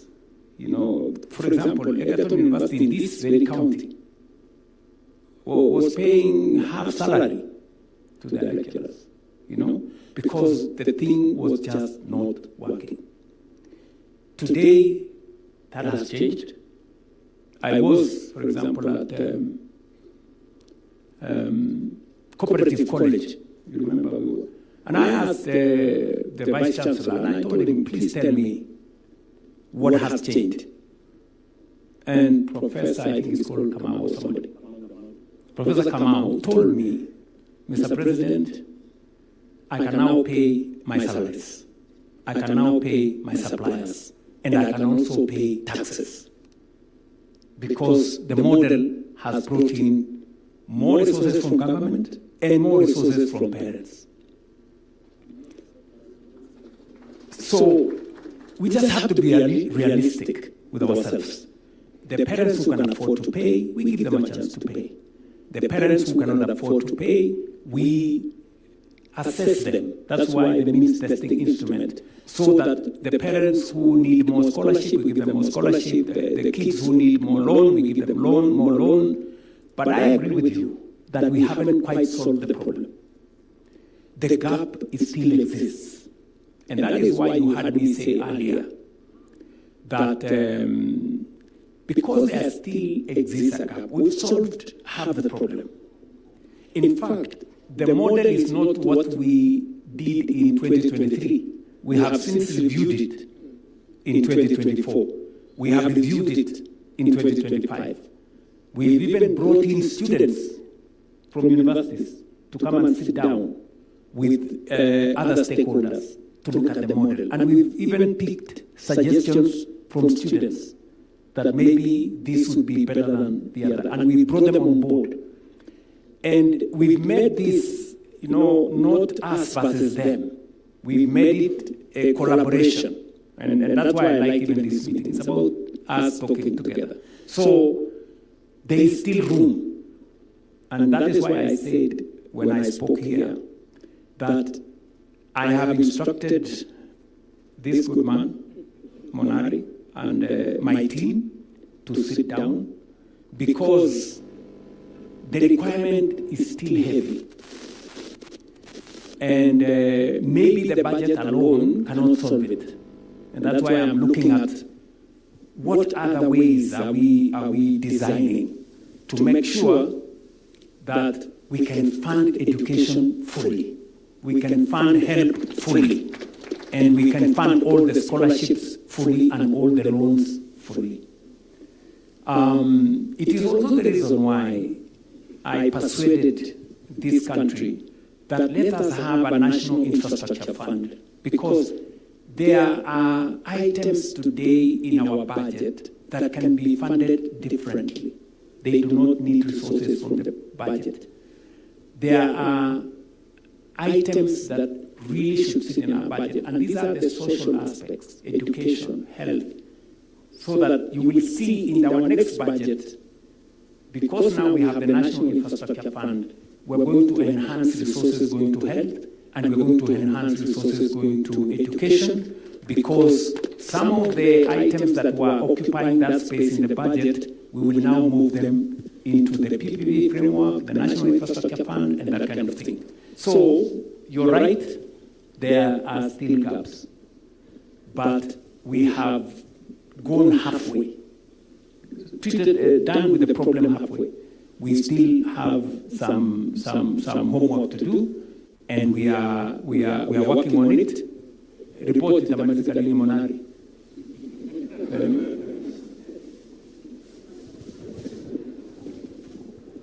Your Excellency, we have already concluded the report and we are working with your team, and I believe that by next week we will present it to you for implementation in the next financial year. Thank you very much for that answer. And Mr. Monari also, thank you. All right. So let me come to you, Secretary General Wanawiyu. I know the CS talked about stopping the industrial action, which is a good thing for the country to move ahead. Let's talk about teachers and the number of teachers that we currently have, because I know there are still gaps when it comes to also the number of teachers we have. And as you talk about the gaps within the teaching fraternity, talk about the JSS intern teachers, which I saw the other day. There was a court order, and then Supreme Court ruled about intern teachers. We have 44,000 who are out there. What is their plan from where you are? And talk about the gaps in terms of the number of teachers that we have currently in the country. Thank you very much. Allow me first of all appreciate this call. I'm really equally appreciate His Excellency the President, the Minister. Indeed, a game changer. That is why I decided to come over with my team to attend this conference. One thing, when you ask me about industrial action, that is not where I'm employed. I'm a teacher by profession. And I lead a team that is qualified as teachers, then they're elected as union officials. I think I'll surprise this gathering when you see the number that is here. Secretaries of branches, 110 across the Republic. My National Executive Council and National Chair. Before I answer that question, can we have standings so that look at the team. They're all there. So thank you. Now the issue of employment of teachers and maybe staffing in this country. His Excellency did explain, and I want to repeat. The Education Charter, Kenya Kwanza, emphasized in this sector employment of all teachers. And we are proud to announce here, and I would really, stop any other person who says that the government is speaking to itself. I want to speak on behalf of the government, because these are our teachers. We have over 100,000 teachers employed between 2022 to date. That's a big plus. And we cannot hide, Your Excellency. I'll also ask Your Excellency, with due respect and honor, let us talk about this as representatives of teachers. Because when it comes from you, it means that others will politicize and say, this is what His Excellency is saying. But take it from the leader of Kenya National Union of Teachers, a union that is led by order and discipline. We have over 100,000 teachers employed as we speak now. Thank you, Your Excellency. The issue of intern teachers, it is true. The shortage allowed the government to fill gaps of acute, 5,000 teachers per year. We were talking about 100,000 shortage by 2022. So the government employed PNP and interns. We accepted as a union because we sat and discussed it. What went amiss? And we ordered the Teacher Service Commission to explain this to us. Teachers should not be referred to as interns because they are trained and qualified. We should refer to them as teachers on contract, and a contract should go for a specific period of time. So every 2 years, we get back to TSC and say, yes, the contract was 2 years. Teachers signed. When are you making them PNP? And we proceed. Last year's World Teachers' Day had a theme that went all over substantially. Recasting teaching as a collaborative profession.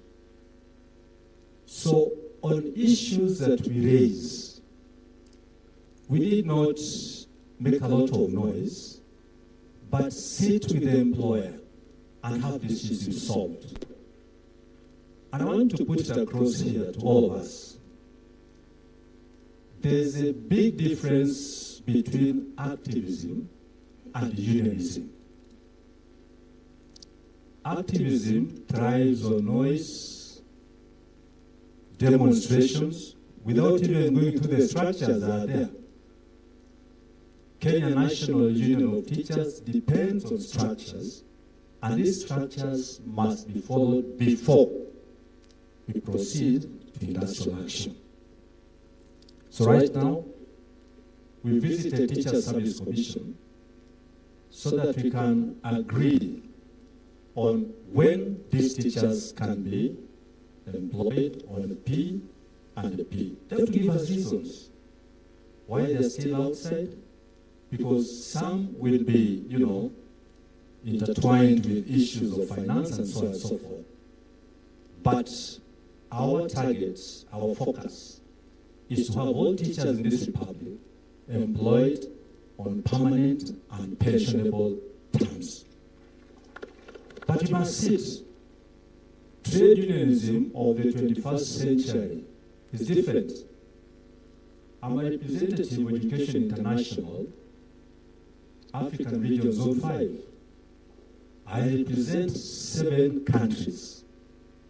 And we are trained on how to approach issues with government and establishments, so that my position as a Secretary General must be respected by and large.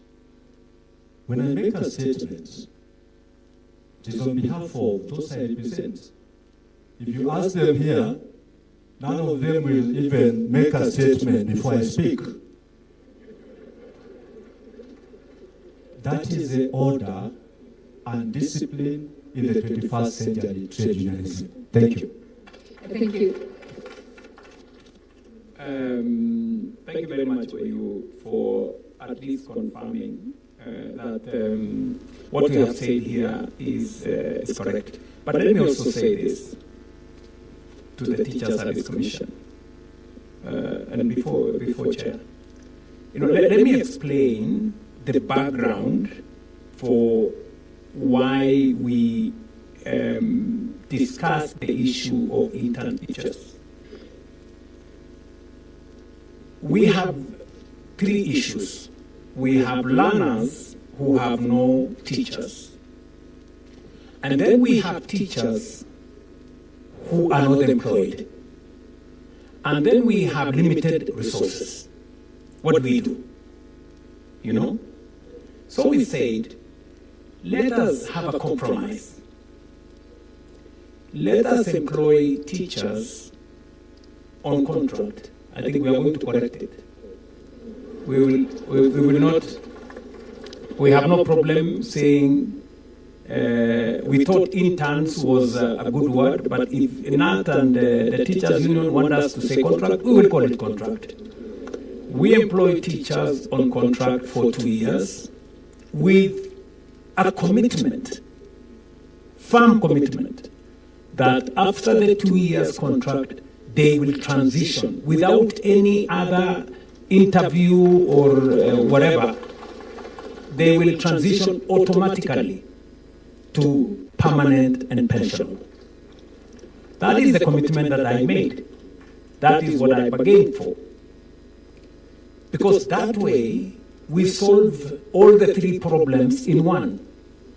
Number 1, we make sure that all our children in school have a teacher. We also make sure that many of our teachers who are tamarking have a job. And the limited resources we have as a government also can pay them. And I want to thank the teaching fraternity. I think there was a big debate before, there was a lot of pushback before, but we have to be realistic about where we are. This is our country. It's not fair to increase taxes. We're already spending 28% of our budget on education. To push it any further would be a bit more difficult and crowd out other necessities and priorities as well. So that is how we ended up with intern teachers. But I want to ask the TSC. I hope there are no teachers that have served more than 2 years as interns, because that is not what I bargained for. Any teacher can only serve for 2 years on contract, after which they transition automatically. Is that the case, Bwana Chairman? Yes, sir. They only work for 2 years, and we convert them to permanent and pensionable terms automatically without any further interview. That is the bargain we had for, because we understood and we understand this. I get messages on my phone from from intern teachers. They are on my case. Mr. President, when are you going to confirm us? You know? Sometimes they do it in a code. I could see this is a plan. You know, they bombard my phone, you know, harass me and do all those things. You know, I really wish I could do it automatically, but I have to persuade them that I know that whatever you earn as a contract teacher may not be enough, but, you know, I'm just requesting that we work on the transition. It won't be for long. I think as the situation improves, we're now doing contract for 2 years. Maybe along the way we will reduce it to 1 year. And then we will see how, when our situation improves, we can put more resources and be able to hire all our teachers on permanent and pensionable basis from the beginning. So this is the situation where we are. And finally, I needed to explain, you know, why we have intern teachers, and I hope the TSC has no problem not referring to them as interns, because according to you, and is correct, these are qualified teachers, they are not interns, they are fully qualified. We can refer them to being on contract, but then with the terms that as soon as that contract expires, they transition into PNP. That should be your contracting situation, because we will provide you the resources for that transition, because it's a commitment that I made. Number 2 is on industrial action. Watch out, please. Because, you know, this space has been filled with, you know, mandamanos, people with sufurias on their heads, and all manner of things. And sometimes, you know, teachers, they don't do it out of the fact that they like to do it, because they are also parents. You know, no parent wants to go roaming in the streets with sufurias. You know, because you have all children, we all have children. But they do it, of course, as a last resort. But we decided, and I gave very firm and clear instructions to the ministry, that let us confront the collective bargaining agreements. Let us negotiate ahead of industrial action. And we have done it in health. We have done it in education. That is why there has not been a serious strike in the last 3 years. Not because they didn't want to go on strike, but we decided that let's engage them. And there were people who were accusing the teachers' unions, oh, why have you signed a collective bargaining agreement? But that's the basis of the engagement between teachers and government. Once we honor their collective bargaining agreement, they have no reason to engage in industrial action. And my commitment to the teaching fraternity and to all the other spaces is that we will go ahead of time. We have, for example, we had a problem with the doctors. We decided to pay them whatever previous governments had committed to. You know, I didn't say it's not my place to do it. We decided to pay whatever it was. I'm sure we spent close to 3.7 billion shillings to pay what was the backlog. And the teacher unions were also very understanding. They allowed us to pay it in phases and that kind of thing. So I really want to persuade us that instead of confrontation, in a meeting like this, we can find greater collaboration and we can find greater understanding.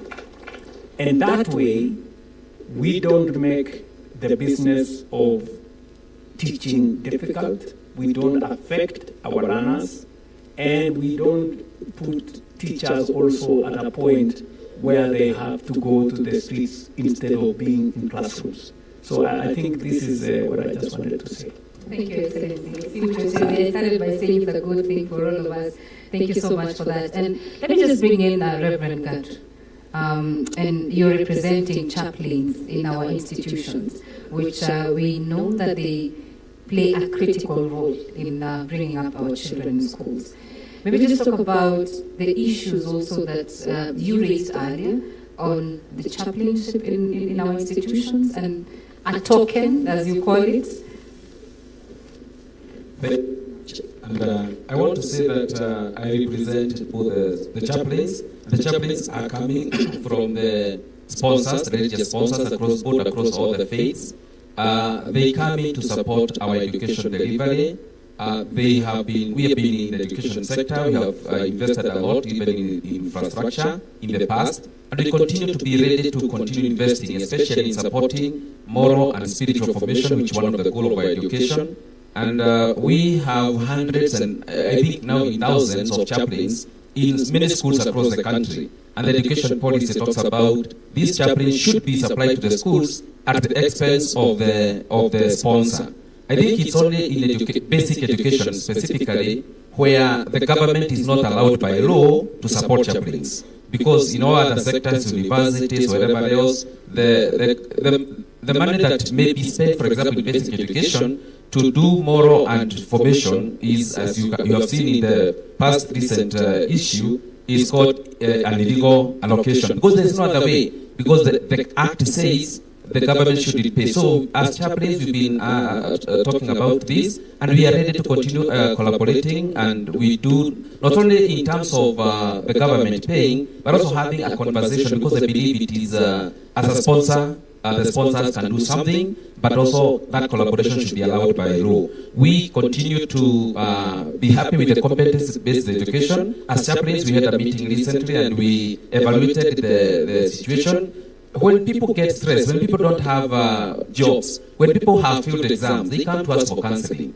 And when we see a system whereby all are valued and they come out all winners, we are happy for that. And Your Excellency, we are happy for the CBE education, and we are happy for that. And we hope that the teething problems here and there in terms of allocation of resources and so on, labs and so on, will be catered for. But we would want to have a more collaborative approach between the education, all the stakeholders, and Your Excellency, you mentioned all of them, and you said we should all collaborate. And I hope that will be, we are going to enhance that. We are ready as sponsors, as religious sponsors. We are ready as chaplains to continue. And I said we have thousands of them in schools, not supported by in any way, but self-sponsoring themselves. The sponsors are sponsoring them, because even schools, they find it very necessary. Every school in this country has a name, has a chaplain. And I believe this is something that we continue conversation around. We have from 2017, for example, been trying to say, what do chaplains do in school?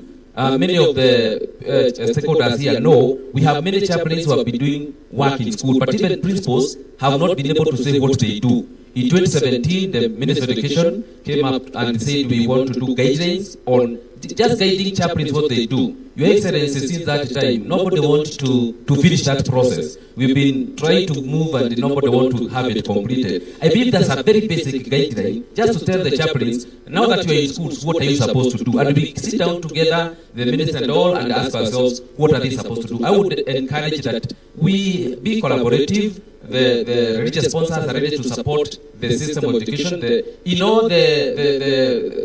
task forces that have been there, we have had the religious representation. We have given very good input, including the recent presidential task force. And the government at the higher level has been listening to the religious community and inputting a lot of input. And I believe that we can do more collaboration. And I hope I've answered the question that you asked. Yes, you did. Thank you so much. Let me just bring in Waziri on the issue of textbooks in grade 10, which I know the latest data shows that 11 million books have been distributed.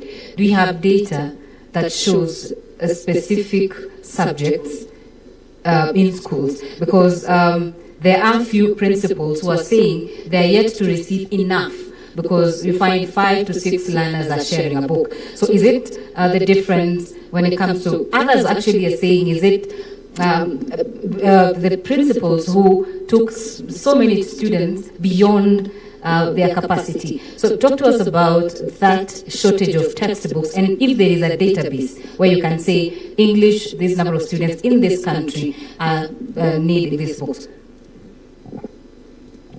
Thank you, and the CEO for KICD is here. He'll be able to give more details on it. But as you know, when grade 10 transitioned, grade 9 transitioned to grade 10, a number of students requested for transfers from one school to another. So during that time, the data that was being used was the data that had been previously presented to KICD for the distribution of the textbooks, so that the ratio of 1-to-1 per subject was to be met. Now, because of that movement, the KICD did a circular or a request to all the principals to do another return to indicate, yes, last year we had put in a requisition, for example, for 600 books.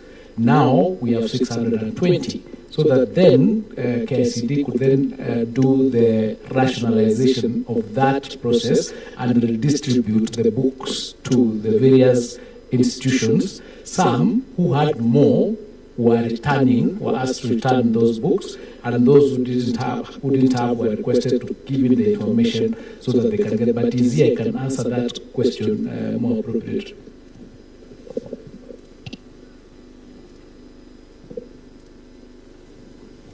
Thank you very much, our Cabinet Secretary. Maximum respect to Your Excellency. In addition to what the Cabinet Secretary has said, we have now got responses from the principals on the actual numbers of learners taking actual subjects.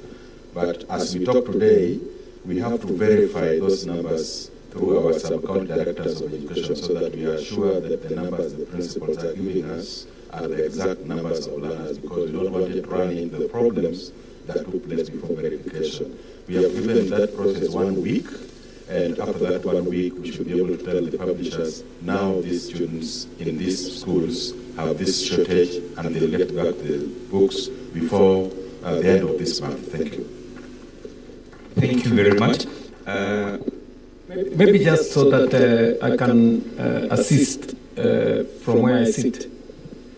You see, this data thing is actually at the heart of solving many of our problems. And it is the reason why we shouldn't be waiting for a teacher to send us returns. If we digitize this data, we can authoritatively know how many students are in school X. And we just send the correct number of books to that school. That is why this digitization is very important. We've traveled a journey, a long journey to getting it where we've gotten it. I'm very happy that Ogamba here tells me now they are ready for the rollout. You say on 15th. It will be the first time we on board. We go live, and then that is with the secondary. With the secondary, and then 2 weeks later we go live with the primary and make sure that we have all these data so that KICD will authoritatively send books, the correct number, to every school, because we will have their data onboarded on a digital platform. Number two, two things that my good friend Chaplain Gatu here said on the matter of chaplaincy. It is true that maybe a conversation has to be done, because he says it's been hanging because nobody wants to deal with it.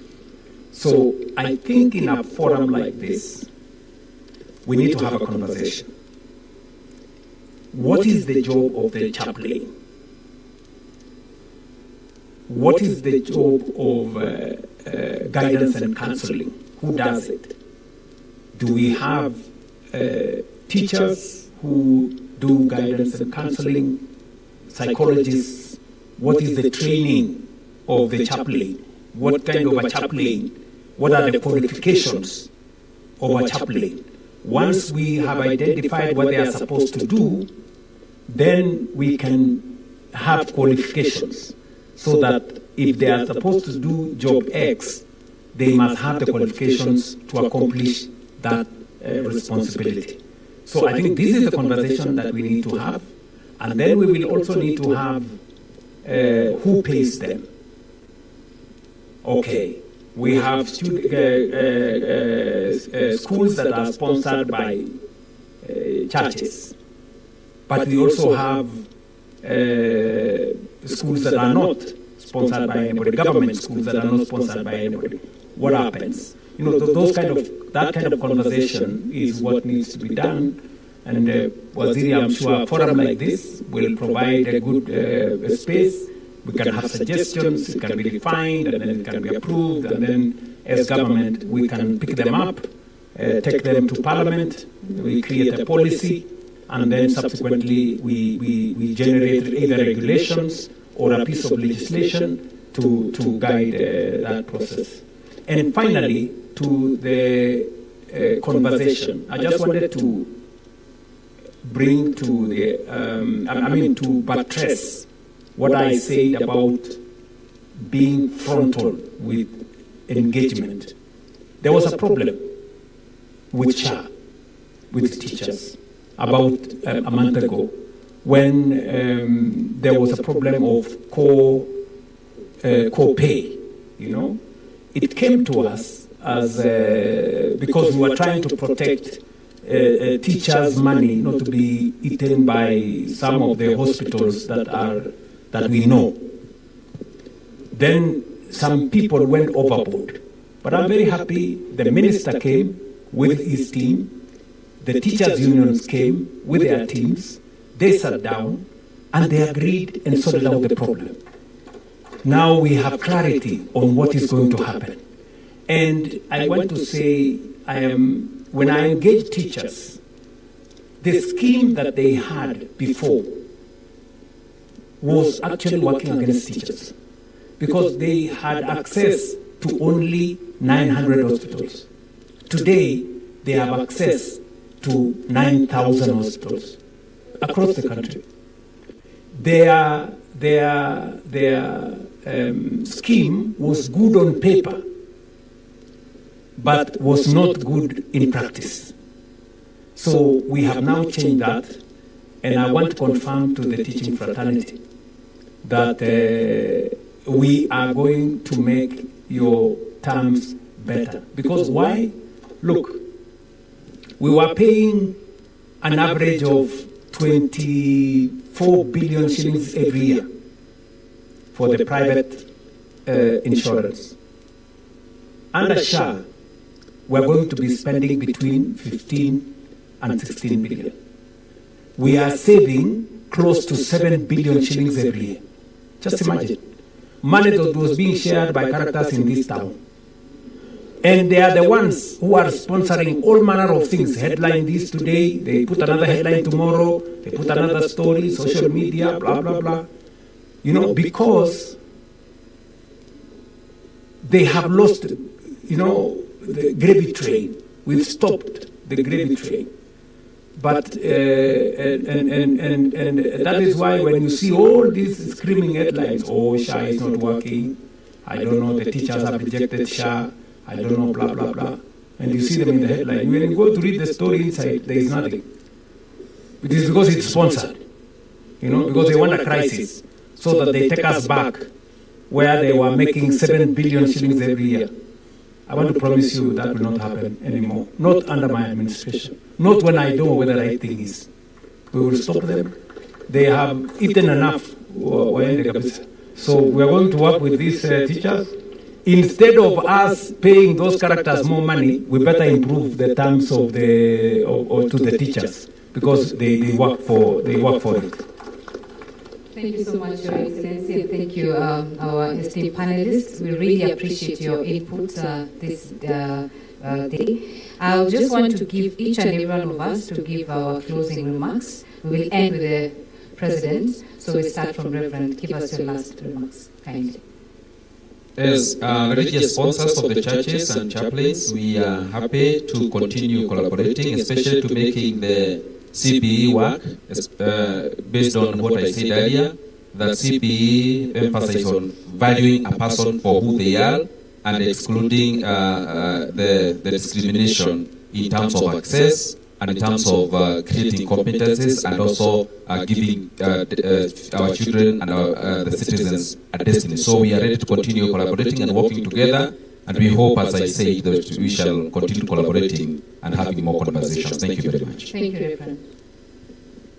Thank you very much. I also want to emphasize the fact that education is the greatest equalizer, where the poor man's son, daughter, the rich man's son, daughter meet together in university and get qualifications where they all work together as equals. I also want to say here that we really appreciate the recommendations of the Presidential Working Party on education reforms, which of course is the basis of the discussions here on success and maybe progress that we've made so far. We should at all times be very cautious in disrupting education. And I don't want to leave here without saying this out publicly. One of my colleagues talked about autonomy.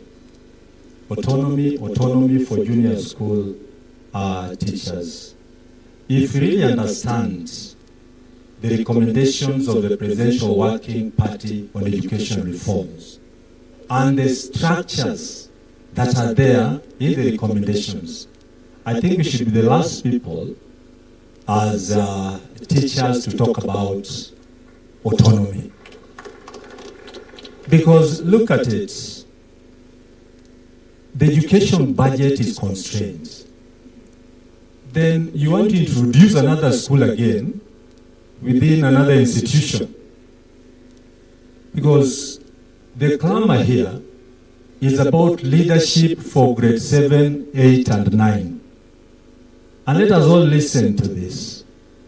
When our young teachers claim that heads of those institutions are not qualified to lead them, the qualification here they're referring to is the degree that maybe they have as young men and women.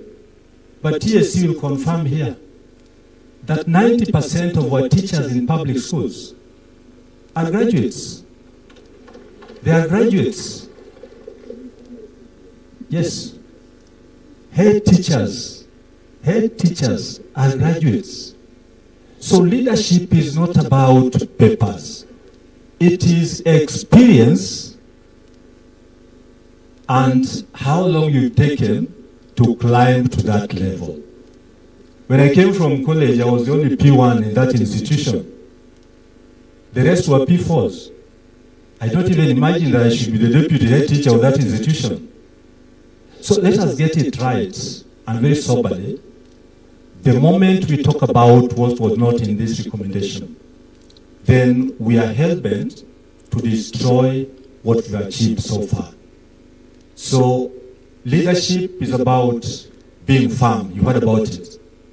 We are firm, and I want to say here that autonomy has no place in the Presidential Working Party on education reforms.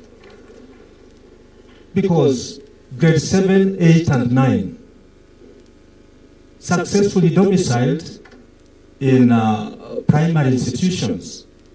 I want to say here that the greatest public participation that I've ever come across in this sector was this one that was carried by the Presidential Working Party on education reforms.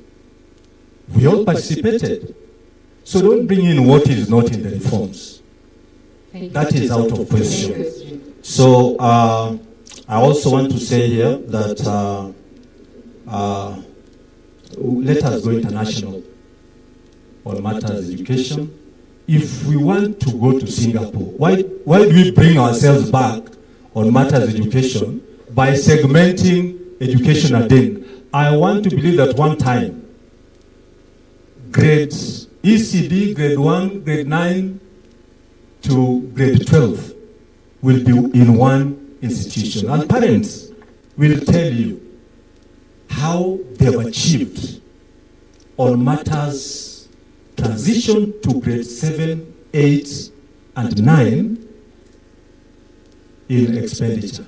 Imagine grade 7 in high school, the secondary school, grade 8 in secondary school, grade 9 in secondary school.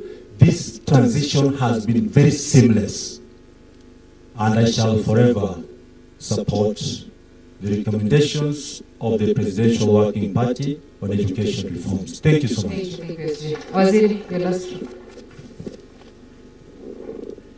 Yeah, thank you. Let me first take this opportunity to thank Your Excellency for being magnanimous enough to be in this particular meeting for this long. We thank you and we don't take it for granted. And to all the stakeholders here, I just want to confirm to you and give a commitment on behalf of the Ministry of Education that the team here, beginning from the highest office in the country, is a listening team. We will receive your recommendations, we will receive your proposals, we will discuss, we will debate, and we will come up with the best possible solution to the problems or challenges that face our sector, because we are all participants in it, we are all stakeholders in it. So let's continue engaging, let's continue solving the problems. The problems will not stop, but what is important is the capacity to face those problems, face those challenges at the first instance, and get a solution for them, for our system to move forward. So thank you for agreeing to be here, for participating. Participate, as I said, authentically, be honest in your deliberations, be open so that we can get the best possible solution. But thank you, and thank you for all the support that you continue giving us in the ministry. Asante sana.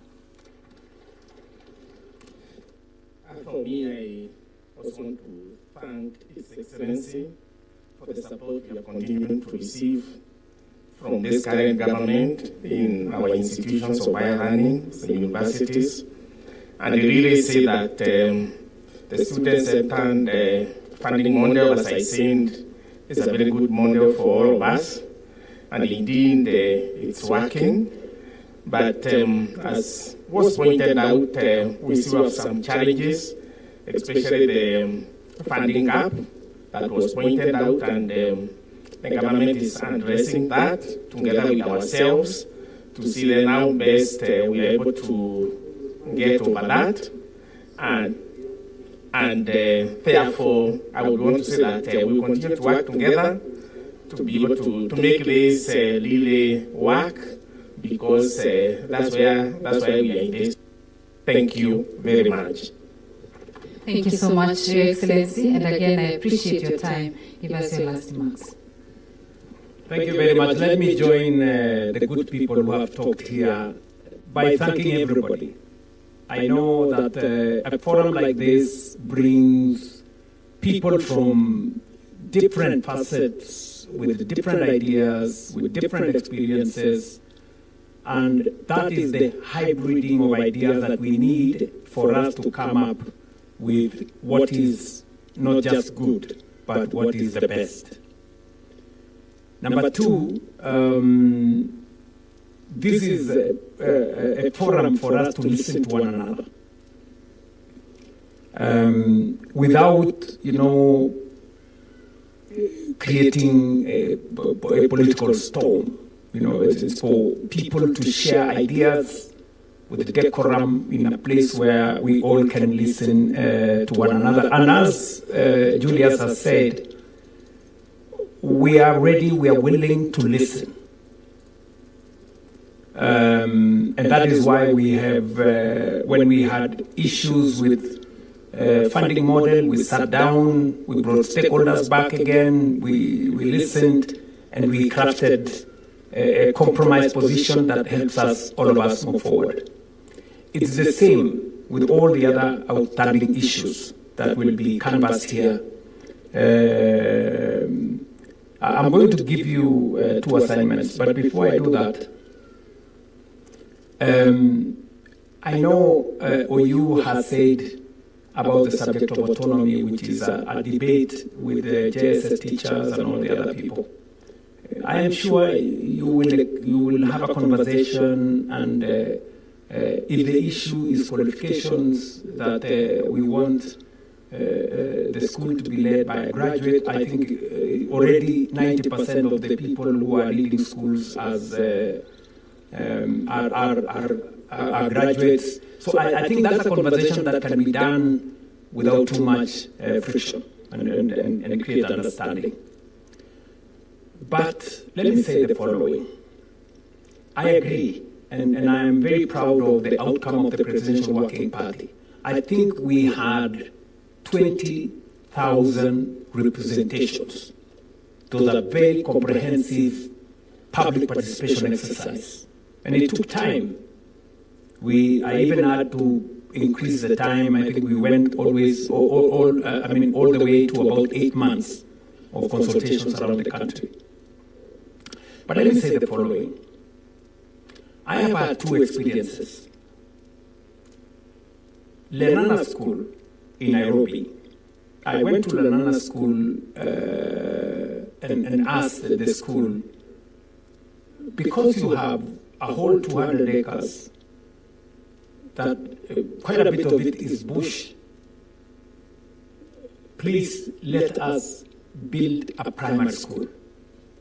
Because the community around Lenana School did not have a school. The only school that was present, actually, in that, it's called Ngando area, was a private school that actually collapsed. And I think we lost lives because it was made of wood and it was a story building. And so when I went to, when that accident happened and I went there and I saw what had happened and I saw that another school was nearby, I tried to request them. And, there was a problem, they pushed back, they said, no, they don't want a primary school, blah, blah, blah. But finally, I managed to persuade Lenana School to give us land, and I told them they didn't need to transfer land to primary school. It will remain Lenana School, but it will be the primary section of Lenana School. We have built a school there. In fact, I built with my own resources. We now have 2,000. I think we now have 2,400 students in that school. The community there, which is not an upmarket community, now have a place for their children to go. That's one experience. Then there is my old school, Kapsabet Boys High School, where I did my A-levels. Kapsabet decided to do the opposite. They didn't wait for anybody to tell them to do a primary school. They actually built a primary school. And today, Kapsabet Boys High School starts from ECD. And it is one school. One school. And I was going to sponsor the principal of Lenana School to go and see what's happening in Kapsabet. For them to understand that you can actually have a school that starts from ECD all the way to secondary school, to senior school. And there is absolutely no issue. And it is managed and run as one school. This is something that maybe can be a subject of conversation, especially in schools that have land. For example, Nairobi School. I don't see why Nairobi School, and I am building some dormitory and classrooms in Nairobi School. And yet the community around Nairobi School, they don't have a primary school. I think some of these institutions need to consider, extending, facilities, and government can come in and add more. So I'm just proposing that we need to exercise our minds. Is it a possibility that some of the schools can actually be both combined and work? Assignment number two, we need to have a conversation about scholarships. We've had a big debate, fragmented scholarships. Members of parliament are giving scholarships, counties are giving scholarships, sponsors are giving scholarships, philanthropies are giving scholarships. And sometimes there is a lot of duplication in that space. Can we have a channel? And digitization is going to provide us a framework where through digitization we will identify all the needy students and put them on one platform, so that whoever has money, you don't have to go and look for a student. You will come to that platform, pick 10, pick 20, pick 100, sponsor them. They will have already been identified that they are needy students. So that is another conversation I would really want you guys to have. This forum is a good forum because it has all the stakeholders. And assignment number 3 that I would want to give to this forum is the issue of uniforms. There is a big debate about uniforms and how much they cost. We have all manner of suppliers. Working with schools, you find that some uniforms, I don't know whether they are Stefano Ricci or they are what, because they are very expensive. We need to agree on uniforms. How are they going to be procured? How do we make sure that they are cost effective? There are those who are saying we should not have uniforms. I don't know what their ideas are. How do we, granted, you don't have to be dressed in a certain way to learn, but this is a debate we must have, so that we create a uniform playing field, but certainly we need to discuss about the cost of uniform. It is becoming an impediment to education, especially in some schools where uniforms are very expensive. So this is a conversation I think this forum can undertake. Otherwise, I do not want to say more. I am very passionate about this. I could speak for longer. Because when I got the privilege to be Minister for Higher Education, I realized that this was a very important space and with a lot of impact on human development and national development. I wish you all wonderful consultations, and this forum is here for us to exchange ideas and better educational outcomes in the process. Asante sana. Thank you so much, Your Excellency. And it's my singular honor now to return this to Mike. Thank you. A round of applause to the panelists, please. I'll kindly request your indulgence, Your Excellency, for a quick photo with the panelists together with the moderators. Let's have a quick photo, a standing photo, please. Let's all be standing. We'll start with the moderators in, then I'll ask the moderators to step out and the two PSs to join in. For the photo to look good, I'm told the chairs